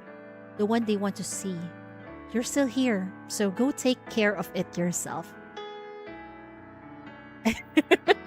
Yeah, you pay those IOU. Yeah, you pay those IOU. See what you need to say to them yourself. Whether you're in a different body, whether you stay silent or out of sight, you might find fewer people care about those things than you think. Maybe. There are more people out there who don't care where you came from or what you've become. They just want to know how you're doing now. Exactly! It doesn't matter how many faces, voices, bodies, or memories you've worn. This past years, every time you threw yourself into the fray, it left a mark. You changed things, and people remember. After all that, do you still think being alive isn't real? That death is something you can just treat lightly? I see. He remains silent, head bowed, as if physically weighed down by his thoughts.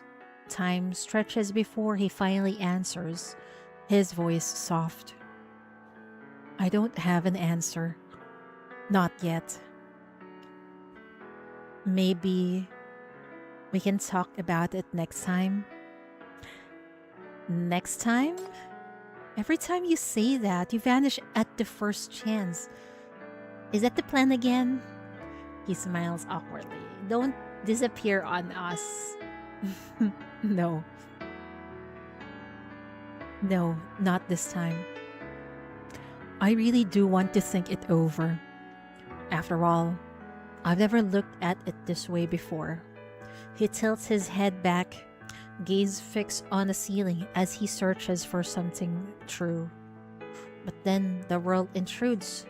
The warmth of sunlight, the faint aroma of bedside flowers, the softness of the blanket, and the rhythmic drip of an ivy, the sterile bite of disinfectant, even the deep long-forgotten ache in his bones. These sensations, so vivid, so mundane, rush in like a tide, washing away his still forming thoughts. Man, he used to be not to feel all these things, right? And now because Chief asked him not to throw away his life, he is capable of feeling all these emotions and all these sensations once again. The spy, who has been wound-tired in the spring for lifetimes, finally lets his guard down. A deep, bone-weary exhaustion claims him. He wants to keep talking to Chief, but a warm, reassuring drowsiness pulls him under completely. Give me some time, Chief. This question, it might actually matter. Outside the door, a nurse catches your eye and gestures you over. Shorel appears in the doorway. If it's there, it's either that they've set their eyes on Rust or there's a big job for you. Given the timing, it's likely something has flared up in Frasier again. Oh. Either way, your time here is up. Alright. The staff will look after you. Get well soon. There are people waiting for answers. And don't think about running away. MBCC has the room secured and the beds fitted with restraints. I'm not making the same mistakes twice. Ew. The words die on your lips. His breathing has deepened. Eyes shuttered. His expression softened by an unfamiliar, unguarded smile. With a soft sigh, you gently pull the blanket to his shoulders and let yourself out. The door clicking shut behind you without a sound. Aww! Rust is telling the truth. That night, escape is the furthest thing from his mind. He surrenders to sleep, and it takes him deeply. In that depth, the inescapable shadow of the black rings is finally absent. In its place come older dreams, memories worn smooth by time.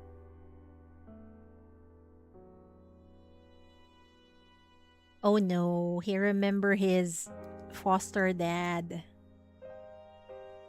Brat, you understand me? Quit crying. You're already lucky. The black ring didn't take you. And lucky again that I found you. Come here. Dry your face. You'll eat what I eat. I brought you here. I won't let you die.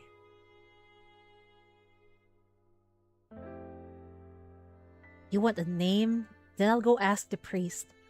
No, you give me one. You took my old name. You owe me a new one. What a pain. You're not some overground swine. What do you need a name for? Alright, I'll call you... Oh no, it's still censored. I'll call you Toot, so we still don't know his real name. was my kid's name. Take it.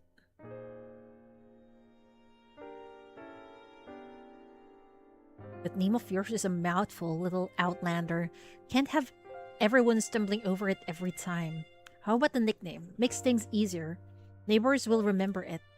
You'll be here a long time. Think of it as a new start. How's Toot sound? Pick one yourself. They really don't want us to know what his real name is. Thank God you're back. You remember me? Right. Code names now. I'm Thorn. Got it? And you're Rust. We both work for the Ninth Agency. Partners. Rust, does the name ring any bells? That's what everyone calls you.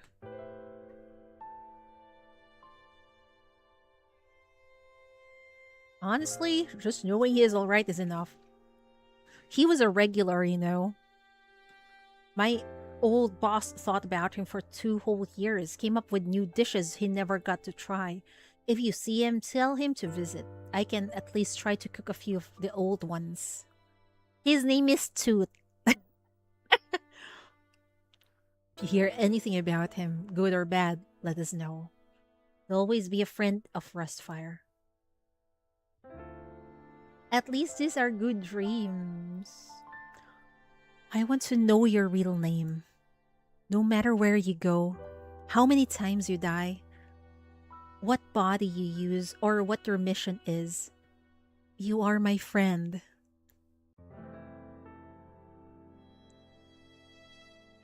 On this rare night free from nightmares, he wakes long before dawn. For a timeless stretch, he simply stares at the ceiling, his thoughts unmoored and drifting. This won't do. His hand comes up, pressing against the fissure, marring his body. Good. He hasn't slipped too far. He can still hear it, the distant call of the black rings. The susurrus of voices whispering from beyond the chaos. Oh my god, isn't this Zoya? What the fuck? Is Zoya talking to him through the black ring? Oh my lord. A sound he hasn't heard in a long time. If only it had come earlier.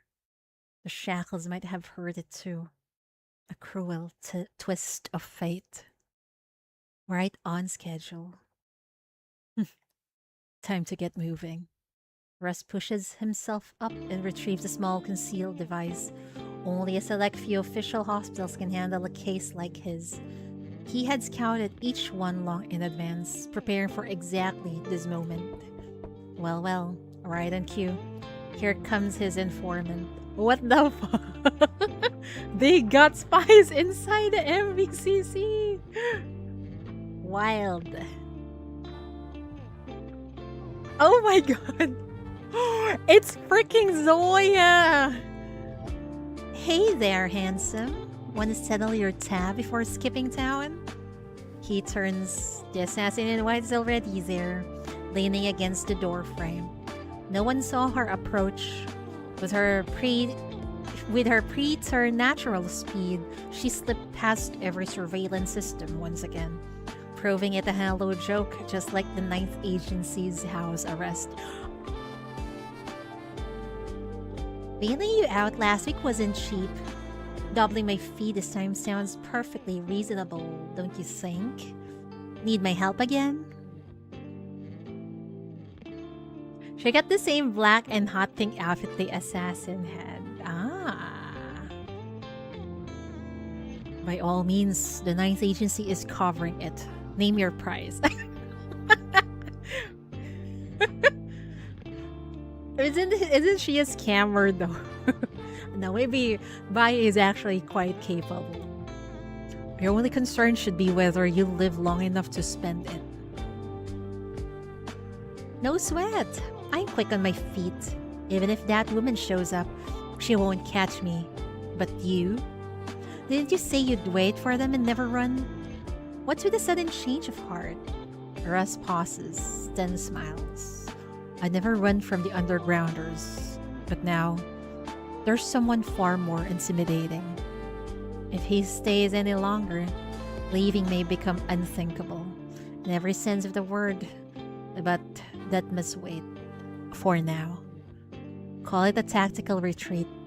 I did leave her a note after all.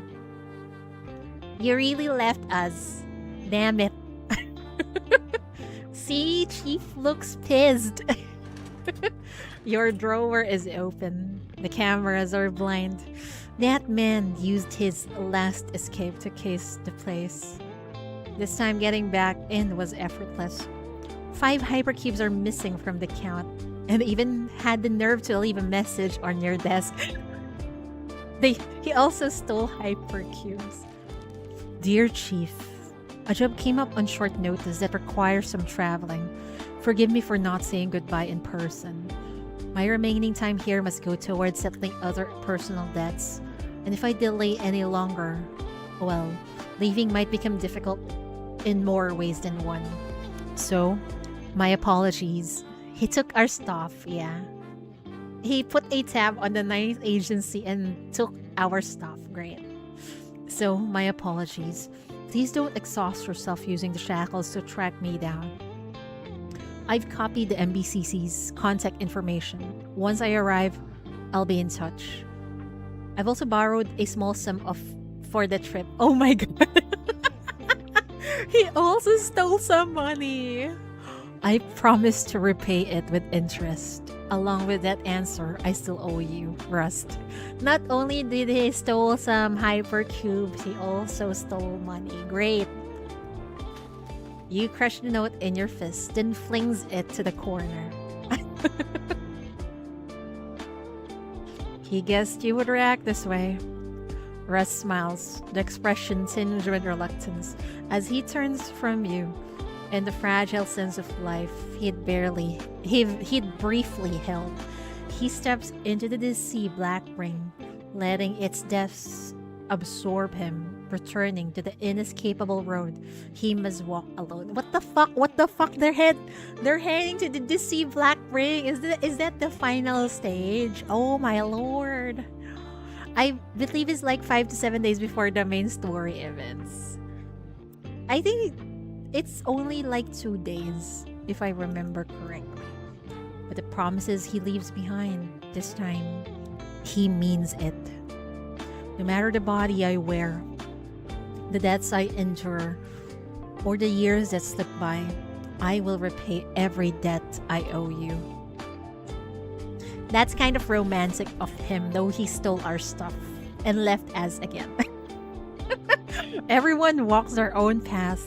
The wandering corpse chasing the black ring set off once more. But this time, he will not drift alone.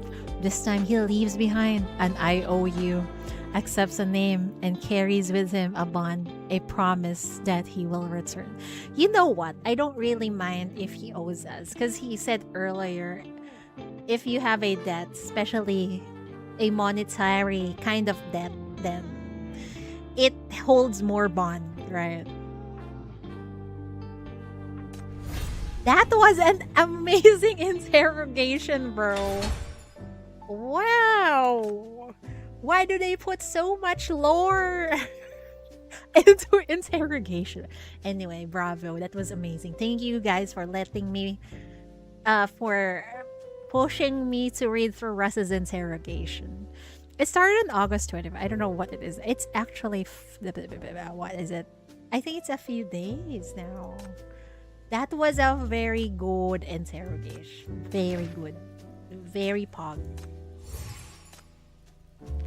Because the event here says it's 2 days. So it's 2 days more. And then we get the new chapter. And I'm still not done with chapter 20. I need to find time to read through it. I hope I have free time. Anyway, thank you guys for hanging out with Chidori.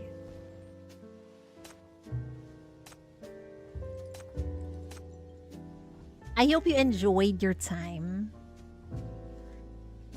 I need to go bed because it's 5 a.m. At least this is much earlier than the time we...